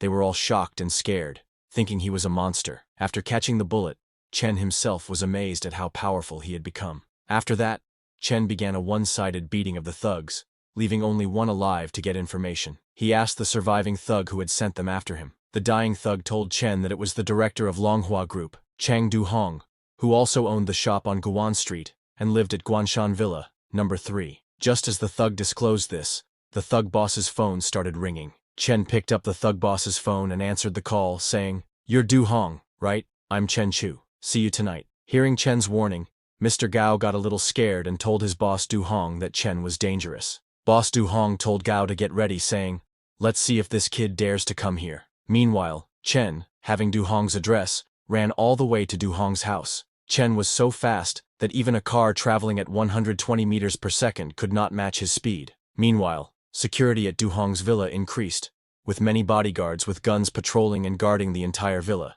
including 3 bodyguards in Du-hong's office. After waiting for a few hours, Gao asked, "Do you think that Chen got cold feet?" Du-hong responded that Chen had single-handedly defeated 7 people who all had guns, indicating there was more to him than it seemed. Du-hong was not worried because he had a dozen gunmen and several dozen more loyal subordinates. Du-hong smiled and said it was time to put them to work. While they were talking, suddenly the whole villa's electricity was cut down, plunging it into pitch darkness. All the bodyguards panicked as they could not see anything. Guards beside Du-hong ordered the outside guards to activate backup power. Then they received a message that the main gate's CCTV was broken, followed by another message that even the front door's CCTV was broken. Du-hong started to get scared and ordered the bodyguards to shoot anyone who came in, no matter who they were. On the other hand, one by one, Chen took out all the bodyguards from the hallway and the garden. After that, he started banging on Du-hong's office door. The bodyguards inside the office aimed at the door and got ready to shoot. Chen broke down the office door and entered inside. Just as the door opened, Du-hong ordered the bodyguards to fire, but before they could even shoot, in the blink of an eye, Chen reached them and knocked down both of the bodyguards, and then walked towards Du-hong. Seeing Chen move so fast, Du-hong asked if he was awakened. Scared, Du-hong told Chen that he would give him 500 million if Chen left them 2 alive. Chen smiled and told Du-hong it was a tempting offer, but he couldn't leave the 2 alive after killing everyone else. Chen asked them to talk about those who've awakened, saying if they told him, he would make their deaths painless. Du-hong was very angry, but understanding that he had no choice, he began telling Chen about awareness. He recounted that in 1999 at Tiger Mountain Town, he was fighting for territory with over a dozen brothers, when suddenly a person covered in flames descended from the sky, turning the town into a sea of flames in the blink of an eye. When he went there the next day, that place was nothing but a huge lake, which the authorities called Sunken Lake. Hearing about that incident, Chen realized that awakened people are too powerful. He thought it was lucky that he wasn't making waves then. While Chen was lost in thought, Du-hong, who was hiding a gun underneath his table, tried to shoot Chen, but Chen moved to his right and dodged the bullet. In the next instant, Chen jumped over the table, kicked Goa in the face, and punched Du-hong, smashing his head on the ground. After killing both of them, Chen said, "Even if you're so rich, you're just an insect in my eyes.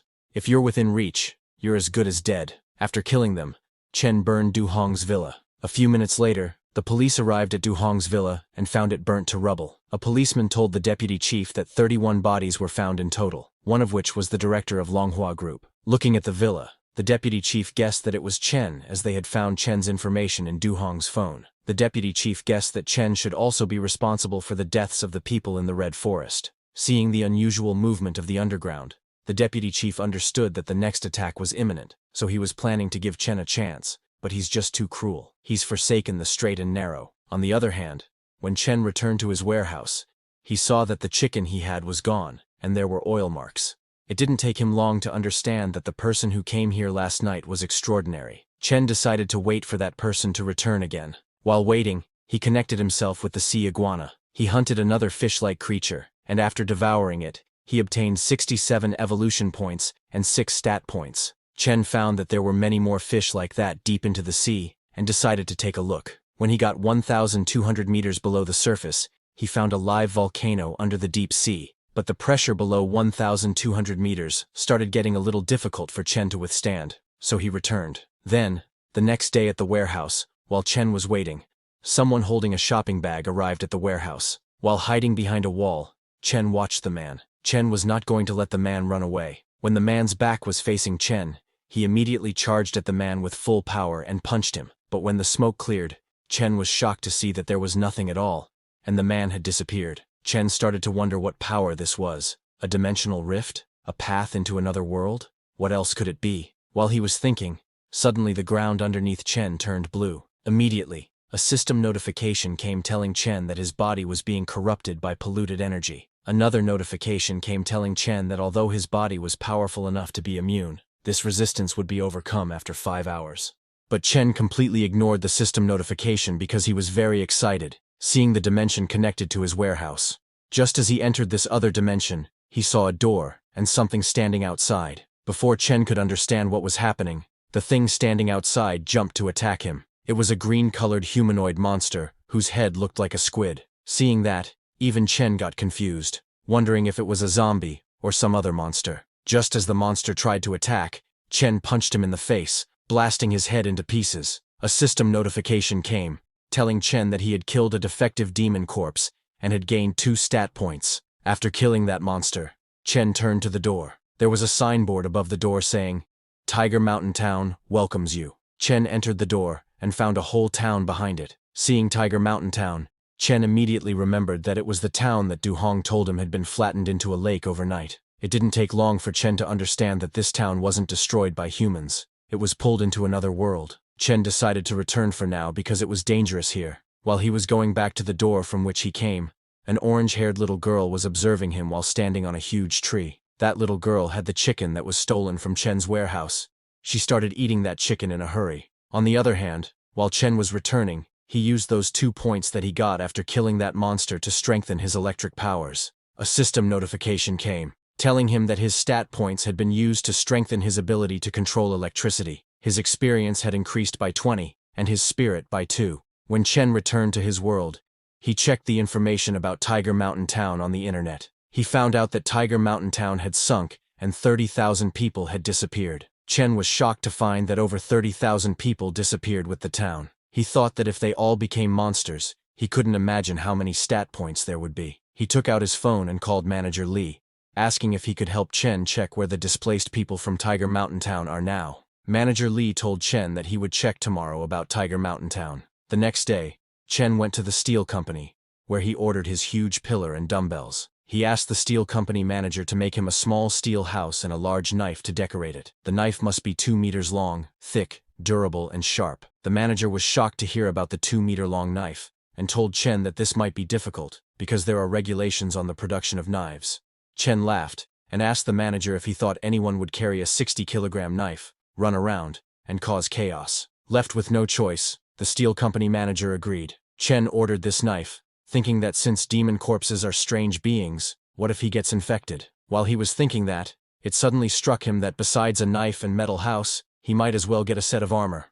He ordered that too. After that, he went to Hotel Haxian to meet Manager Lee. Manager Lee told Chen that there's so much conflicting information on the survivors of Tiger Mountain Town, and the authorities say the matter's settled, but when he checked, he found nothing on it. Hearing that, Chen confirmed that over 30,000 people were buried too. He immediately returned home in his car, then connected with the sea iguana. Today, Chen caught over 40 mutated tiger-headed fish and ate all of them in one go. He was still lacking 300 evolution points before he could evolve for the 3rd time. The next day, Chen went to the villa he had seen before to buy it. The salesman introduced him to a girl who was the owner of the villa. That girl complimented Chen, telling him that he had a good eye. But Chen got straight to the point and immediately took out money. He told the girl that they could begin talking after she inspected it. The girl was shocked to see $20 million in cash. After buying the villa, Chen returned to his warehouse, connected with the sea iguana, and started hunting. Today, he went 1,500 meters below the surface, and, during today's hunt, he gained 300 evolution points. A system notification came telling Chen that he had reached the maximum possible points for the next stage, and asked if he wanted to evolve. Chen chose yes to evolve. Just as he chose the sea iguana's evolution to begin in the deep sea, its whole body got covered by internal energy. After the sea iguana's evolution, when Chen checked his internal energy, he found that it had increased significantly. Now, he can hear the sound of ants moving food from 100 meters away, and 300 meters away. A patrolling security guard is complaining about his life. Chen's strength and speed have doubled, but he is as nimble as ever. He is leveled up to Earth tier, and his constitution has reached 1,000 along with his spirit, which has reached 200. Suddenly, Chen got a system notification telling him that now he has 2 talents. One is affinity for water, and the second is electric fire breathing, which helps him control over electricity. Chen was surprised to see his electric fire breathing talent, but it didn't take him long to understand that it should be because he ate all those mutated tiger-headed fish. On the other hand, when Chen connected to his sea iguana, he was shocked to find that it has become 40 meters long. At this point, it is not just an overgrown lizard, it is as big as Godzilla. Chen immediately tried his new electric fire-breathing talent, and shot flames from its mouth, and found that he was too weak internally. His electric fire is average in terms of power. While Chen was wandering around the sea surface, he saw a pair of eyes in a crack looking at him. Chen realized that there's a big guy down there. Without hesitation, Chen went inside and found a huge fish, even bigger than Chen's Godzilla in size. Chen immediately grabbed the giant fish's mouth with his sharp claws. Chen thought that once he ate this fish, he would probably be able to snap an aircraft carrier in half with one bite. Without giving that fish any chance,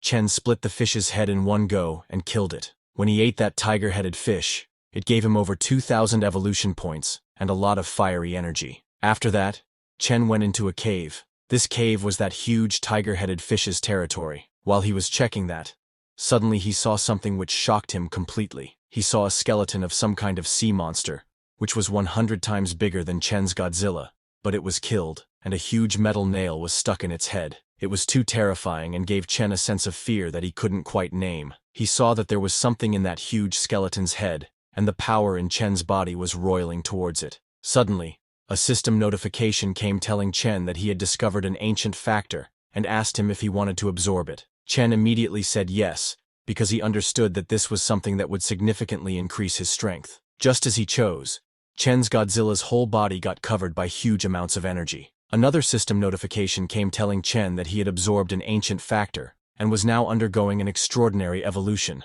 He obtained the power of an ancient beast, Crimson Flame. Slowly, Godzilla started absorbing the energy of the Crimson Flame, and second by second, the energy of the Crimson Flame was increasing. Chen decided to test this Crimson Flame and opened its mouth and shot a beam of flame. This beam of flames was so strong that it destroyed a whole island in one go. Chen was shocked to see the terrifying show of power. With one blast of energy, an island disappeared. A few days later in the warehouse, Chen's 2-meter sword and titanium alloy armor had arrived. The sword weighed 120 kilograms, the perfect weight for Chen. He decided to call it the Heavenly Sword. He checked the titanium alloy armor and saw that it was not bad either. It was pretty handy in combat. After he was completely ready, he activated his detection technique. After he had evolved, he could detect other beings.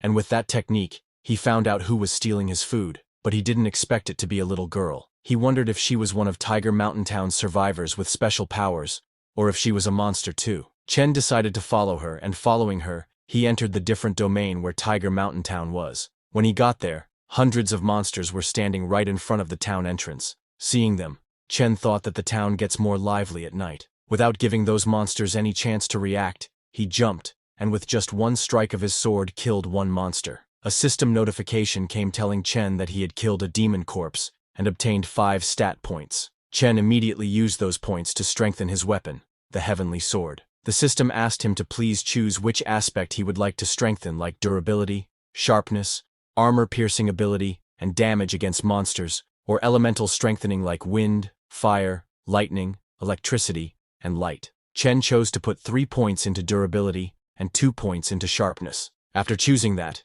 he swung his sword again to kill more monsters. Suddenly, there was an explosion of energy and smoke spread everywhere. From that smoke, a huge monster with red glowing eyes came to attack Chen. This monster was fast and surprised Chen, but it was not fast enough to escape from him. With one strike, he killed that monster too. A system notification came telling Chen that he had killed a second-tier demon corpse and obtained 10 attribute points. His armor had strengthened to 15 points, and he had obtained a first-tier shock-deflecting ability. Chen immediately used 5 points to increase his armor's resilience, and gave 5 points to increasing his sword's sharpness. While he was doing that, suddenly he noticed something. He saw monsters coming towards him. With lightning speed, Chen moved and sliced all those monsters into pieces with his sword. System notifications popped up like crazy, telling Chen that he had killed a second-tier violent demon corpse and gained 12 attribute points. After killing those monsters, Chen felt that something dangerous was behind him, and when he turned around, he saw a huge monster 10 times the size of a human standing behind, ready to attack. Chen was surprised by how big this one was, but he didn't panic. because he didn't get all those points for nothing. The huge monster tried to punch Chen with its full power, so Chen did the same and punched the monster with full power. Both of their punches collided,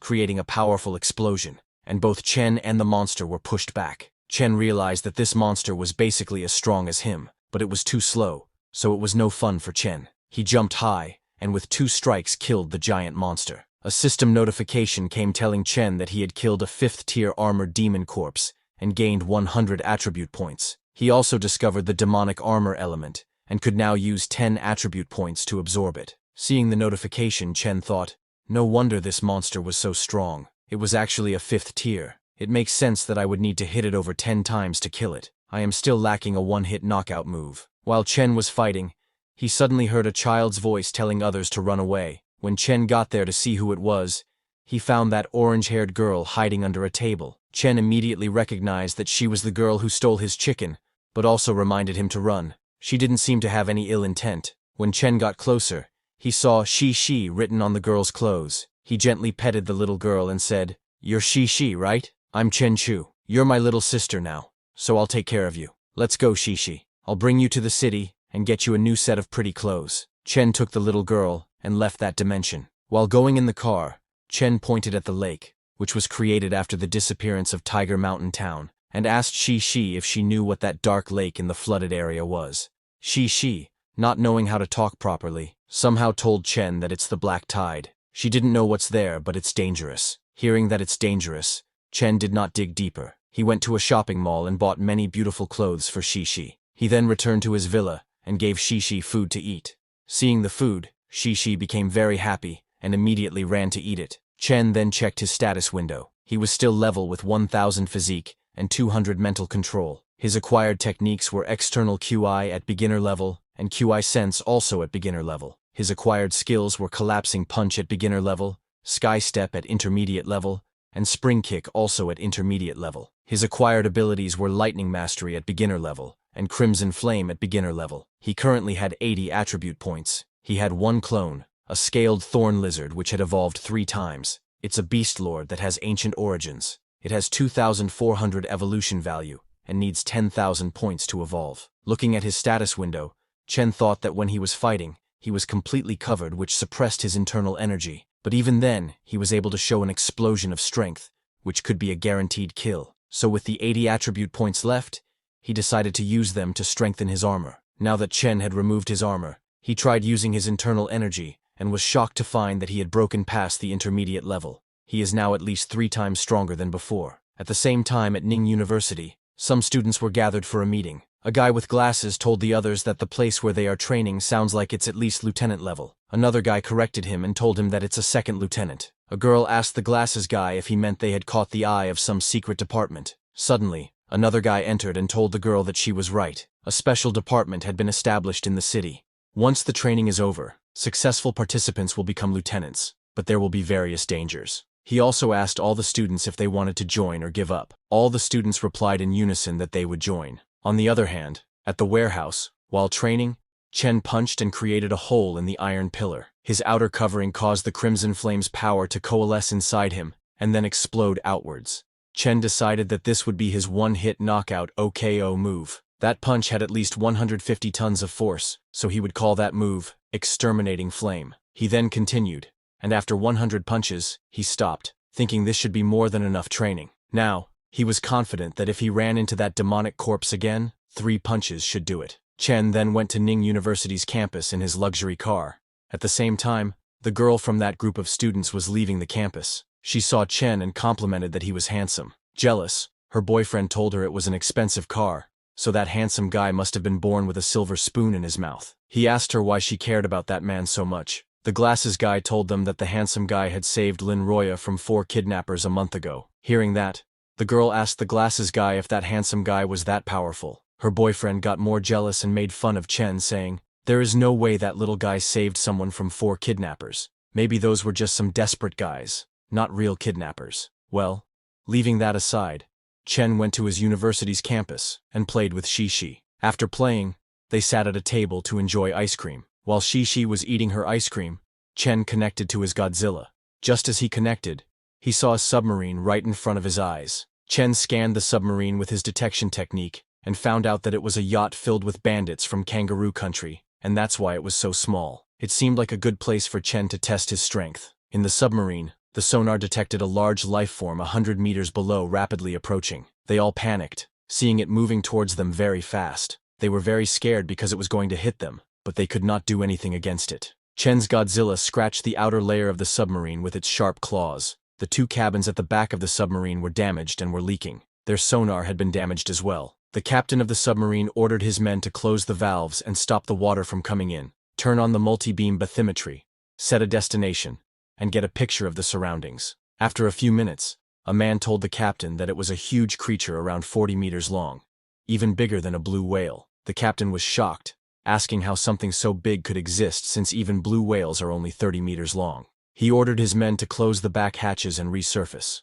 A man told the captain that the water ingress was severe, and that the huge monster was still attacking. Hearing that, the captain ordered them to fire the torpedoes and set the turbines to their maximum power and resurface as fast as possible. Seeing the torpedoes coming, Chen turned around and swam away. He reached a speed of 200 kilometers per hour. At this speed, the torpedoes wouldn't be able to catch up to him, but this show had just started. Chen then took a turn and headed towards the submarine, and the torpedoes followed him. He immediately hid behind the submarine, and the torpedoes, unable to change their direction so fast, collided with the submarine and exploded with a huge explosion. Seeing the power of the explosions, Chen realized that if he were directly hit, he would definitely be injured. This made him understand that he had to get even stronger. Then, after eating the ice cream, Chen went to his university's evening party. There, a yellow-haired girl was performing a traditional dance. A man standing beside Chen complimented the girl, saying she was one of the 4 beauties from all the new students, and that she danced as nimbly as a bird. When Chen saw the yellow-haired girl's face, he immediately recognized her as the girl he had saved on the road where she was lying and had been drugged. She, sitting in Chen's arms, complimented the girl, saying she was very pretty. Then, after her dance, the yellow-haired girl greeted all the audience and was about to leave.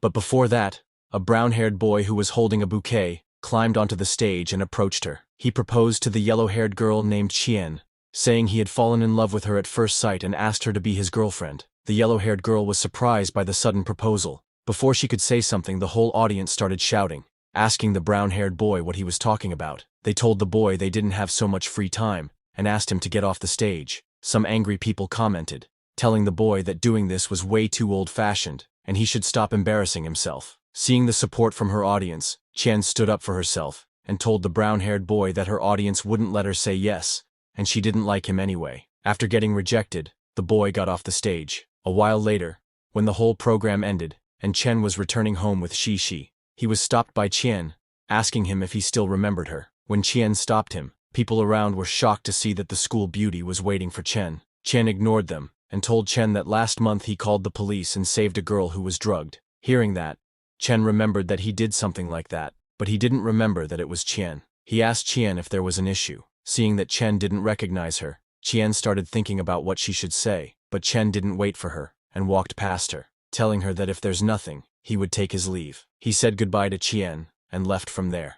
Seeing Chen leaving in his luxury car, Qian was surprised. She knew that car cost at least 2 million, and Chen was wearing new Gucci shoes which were at least 30,000. She understood that he was the spitting image of someone born with a silver spoon in their mouth, unlike the brown-haired boy. Later, after Chen returned to his warehouse and then entered a different dimension, he looked at a deep cave. Chen remembered that according to what Shi said, the dark tide is coming, and he had to find a cave because everything on this earth will disappear. The cave in front of Chen was 30 meters deep and 4 or 5 meters tall, so he thought that this would work. After that, Chen got back to his work and started killing the monsters. He killed 2 monsters. One was a second-tier mutated bone spear demon corpse. By killing it, he gained 20 attribute points. The second monster he killed was a third-tier mutated flaming demon corpse. With that, he gained 20 attribute points. Chen was surprised to see a demon corpse evolve the power to wield flame, and it was a little hot because Chen could feel it on his skin. He asked the system to increase his clothes' resistance to demon attacks. A system notification came telling Chen that he had used 10 attribute points. Now his armor had fused with materials from demons and had ascended to become extraordinary. Hearing that he got extraordinary demon armor, Chen tried touching the corpse of that flaming demon, and this time the flame didn't feel hot to Chen. Seeing that, Chen laughed because it had basically made him immune to normal flames. Chen then connected to his Godzilla, which was in the deep sea. By accessing Godzilla's memories, Chen found that the Pacific doesn't have many deep-water fish, and mutated fish are hard to find. Thinking this, he decided he might as well hunt for them in fish farms. Chen then went to a fish farm and caught 20+ large fish, which should suffice for half a day of food. After feeding Godzilla, Chen disconnected himself and resumed his hunt. While he was hunting, suddenly a monster attacked him, which Chen hadn't sensed approaching. Chen was shocked by the monster's speed because it broke the sound barrier. Chen used his sword to defend against the monster's attack. Just as Chen blocked that attack, the monster immediately jumped high to attack again, calling Chen new meat. This monster had huge spikes on its hand, which it used as a sword. Chen was surprised by this demon corpse's sword skills.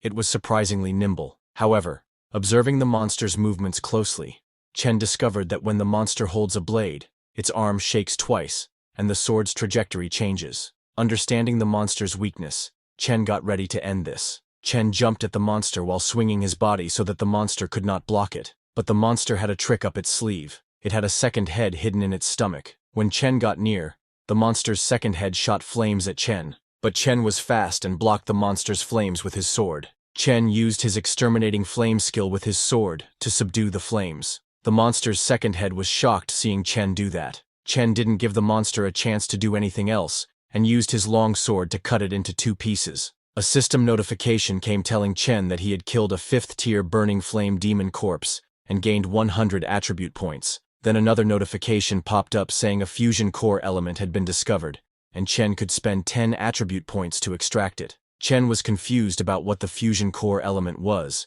but he decided to extract it. Immediately, a head-like parasite appeared on Chen's sword. The system told Chen that his weapon, Heavenly Sword, had melded with demonic materials and had ascended to become extraordinary. After obtaining this fusion core element, Chen immediately tested it. His sword engorged with flames, and when Chen swung it, it sent a very powerful fire strike combined with lightning. Seeing this, Chen was very happy, because now he could combine the power of flame and lightning to make a blast of energy from his sword. Sometime later, while exploring on the other side of town, Chen saw a huge monster with 8 legs roaming around. Amazed, Chen observed a demon corpse that had mutated to look like a spider. However, Chen didn't attack the monster because the forest was so quiet, it became uncanny. Chen decided to return first. When Chen returned to his warehouse through his dimension portal, he was welcomed by little Shi. She greeted Chen and said, "Big brother Chen, I will close the door for you." Chen was surprised to hear that Shi could close a formless door, meaning she has power over space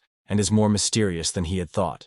Chen thought closing the door was good. At least it would prevent remaining demon corpses from coming out when he was not there. While Chen was contemplating this, suddenly a system notification appeared, telling him that it had been detected he could increase his storage space. 10 attribute points would equal 1 square meter of storage space. The system asked Chen if he would like to use it. Chen immediately agreed because that was just what he needed. He was just about to complain that carrying his sword and armor around was becoming inconvenient when the system offered him additional storage space. Chen then connected to his Godzilla. He was surprised to find that in just 3 hours, its body had grown 5 or 6 meters, and it had gained over 500 evolution points. From his Godzilla's memories, Chen found out that human-farmed fish taste good, just as he expected. On the other hand, above the sea at the fish farm, workers noticed some fish coming to the surface. A worker asked his senior to look over there and see what had happened to that tuna. His senior said it was strange because they had enough oxygen, but when he looked closely, they saw that the fish were half-eaten.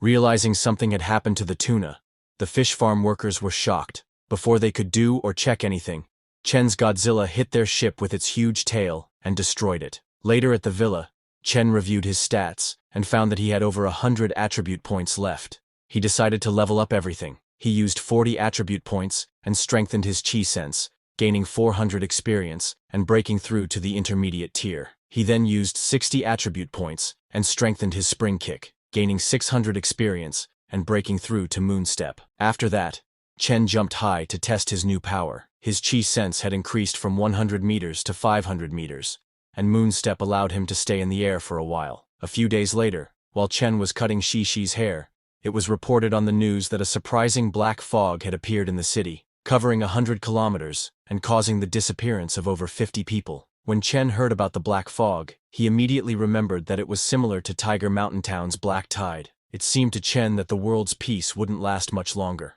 Meanwhile, At the sea of Aoding Island, a submarine was traveling to an underwater laboratory. Inside the submarine, there were awakened beastmen. One of them asked a man controlling the submarine, named Sean, how Professor Kant's research was progressing. Sean told the beastman that the professor had retrieved a special substance from the giant beast's body, and even found the method by which the beast heals itself. Hearing about the extraordinary substance, the beastman became excited, saying they could now create extraordinary humans. Sean told the beastman that they would also be able to control even the largest beasts. The submarine arrived at an underwater cave system filled with huge crystals. Shan informed Professor Kant that the miniature nuclear plant had been brought here, and it had almost reached its destination. Professor Kant and Shan went to the laboratory, where there was a huge beast, almost the size of Chen's Godzilla, placed in a huge tube with a huge sword piercing its stomach. Some men then took the miniature nuclear plant and connected it to the beast's test tube. After the installation was complete, they connected the core's power supply. After that, when the professor looked at the test tube, he smiled because the core's power had entered the beast's body, and the beast had recovered. Professor Kang had installed a metal collar on the beast's neck, and this beast was smart enough to know that the metal collar could kill it, so it should now follow instructions. Sean praised Professor Kant, saying he was even smarter than Einstein. While they were talking, suddenly the huge beast moved its head and started stirring. Seeing this, Professor Kant jumped in happiness, because his decades of hard work had paid off, and the beast was finally waking up. Sean and Professor Kant were celebrating their success, not knowing that another beast was watching them. It was Chen's Godzilla, who had followed the submarine and found their location. Seeing that these fellows were trying to resuscitate a giant beast, Chen decided that they should die. He didn't give the beast time to fully wake up and charged in. He destroyed a wall of the cave and entered. Seeing another beast, everyone panicked. Professor Kant ordered his men to block it, or they would all die. Their security came first to attack. Seeing Chen's Godzilla, Professor Kant told Shan to go to the submarine. Meanwhile, the guards started shooting at Godzilla. One guard threw a fire extinguisher at Godzilla and shot it, making it explode right in front of Godzilla's face. They continued targeting Godzilla's face and shot it with explosives. While Godzilla was distracted, Shan and Professor Kant ran away from there. After throwing a fire extinguisher at Godzilla, the guards stopped to check on Godzilla.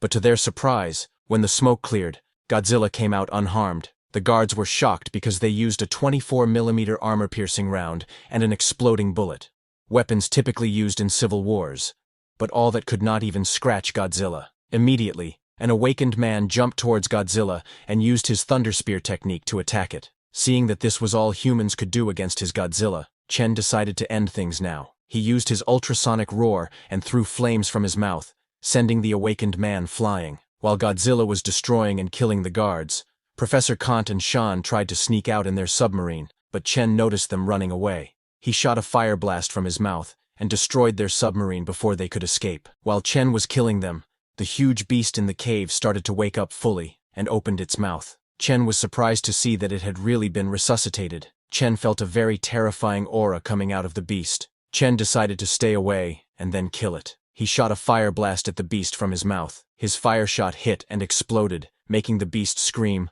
"I've just woken up. I'm not strong enough. Don't kill me." But before the beast could complete its words, its body exploded, and it died. A system notification came telling Chen that he had discovered a damaged ancient relic. The system asked if he wanted to absorb it. Chen was confused about what the system meant by damaged, but looking at the beast's body pieces, he didn't think much of it, and decided to absorb it. After that, Chen disconnected from Godzilla and went to a restaurant to eat with Shi. While they were eating, Chen got a system notification telling him that his clone had rested and gained 5 evolution points and 0.5 physique. These notifications came again and again. Chen was surprised to find that he could get stronger just from resting after absorbing the damaged relic. While Chen was busy, Shi was cleaning her plates because the food was too yummy. During this, Chen's phone received a message. When Chen checked his phone, he saw a message from Chen asking, "Senior Chen, are you free tomorrow? Let's have lunch together." Chen replied to her saying, "Sure, I will pick you up at 11. Then, after the meal, Chen again went to the other dimension through the teleportation door. There, he fought a flying insect-like monster that was striking Chen with its strong wings. Chen dodged the monster's attack, but was amazed to see that the monster's wings were so sharp that they could probably rip even a tank to shreds. Chen then jumped high and cut the monster into 2 with his sword.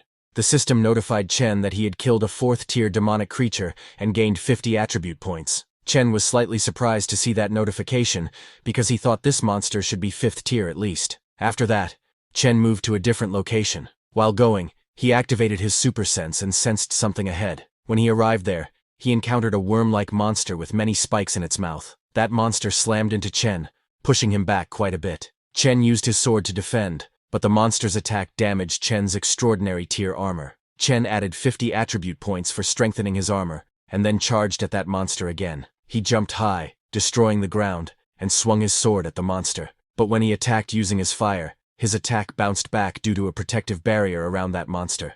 Chen was surprised to see that this monster had an energy wall. He then decided to get a little serious. Using his exterminating flame, he cut the monster into pieces. The monster's barrier broke like glass. A system notification came telling him that he had killed a 6th tier demonic creature, and gained 200 attribute points. Chen immediately used 100 points to strengthen his external chi, and 100 points to strengthen his crimson flame. With that, the temperature of his flames increased from 3,000 to 10,000 degrees, and his attack's distance also increased to 30 meters. He swung his sword and cut down a flying monster in two. Chen laughed, seeing that he could take out one dragonfly with each strike. Chen then returned home and checked his status window. Currently, Chen Chu is at the Earth tier, and his power has exceeded extraordinarily powerful individuals. His physique is 1752, mental spirit is 254, and he has external chi and chi sense techniques both at intermediate level. He has collapsing punch skill at beginner, sky step skill at intermediate, and spring kick skill at advanced. He has lightning mastery and crimson flame abilities. Currently, he has 280 attribute points and a 2 cubic meters inventory. In weapons, he has the heavenly sword and demonic emperor armor. His clone is scaled thorn Godzilla and a 3 times evolved beast lord that has ancient origins. It has 7,500 evolution value and needs 10,000 to evolve again. Looking at his status window, Chen said, "External chi increases my power. I've got exterminating flame for my one-hit knockout move, crimson flame for my long-distance move, and chi sense for my senses and various demon-repelling demon armors and weapons. His flame control is also very good now." He then decided to train up collapsing punch, sky step, and his control over electricity and lightning. The next day in the evening, Chen went to pick up Chen. She arrived and asked Chen what they should eat, stating that it was her treat. Chen suggested having seafood. While they were talking, some classmates of Chen were watching them. One girl asked another if that wasn't the school beauty, Chen. With an annoyed expression, the other girl said, "Looks like even she couldn't resist the allure of a fancy car. When did Ning University's atmosphere become this bad?" With his super hearing, Chen heard them, but ignored them, and went to a fancy restaurant. At the restaurant, Chen checked the menu and saw that wild-caught flower dragon was 4,000, and 2 oysters from Country F were 10,000. Hearing about the prices, Chen calculated and found that it was over 70,000. She got worried because she only had 10,000 in her account, which was 3 months of her living expenses and allowance. She hesitated but told Chen that she only brought 10,000. She asked him to lend her some, saying she would pay him back. Chen told her that there was no need. He had covered the bill, so she should enjoy her food. Hearing that, Chen became very happy, and asked Chen if he owned a seafood company, because she had heard that he didn't come to school often. That must be because he was busy with his job. She praised Chen, saying businessmen have such an aura about them. Chen smiled and told her that wasn't necessarily the case. He didn't go to school because he was busy slaying monsters and leveling up. He had no time to manage a company. Hearing about killing monsters and leveling up, Chen wondered if that was a game. While they were talking, suddenly a waitress came with a huge crab for them to eat. Chen was amazed to see the huge crab, but looking at the crab, Chen got lost in thought. He pondered whether, if the apocalypse came, he would still be able to enjoy such luxuries. That's all for today, everyone. Before we wrap up, I want to let you know that we've recently launched a membership program here, where you can enjoy perks like early access to videos and soon, exclusive content just for members. You'll also receive custom badges and emojis to enhance your interactions. If you're interested, consider joining our membership to enjoy these benefits. Check out the link in the description to join. See you all in the next video.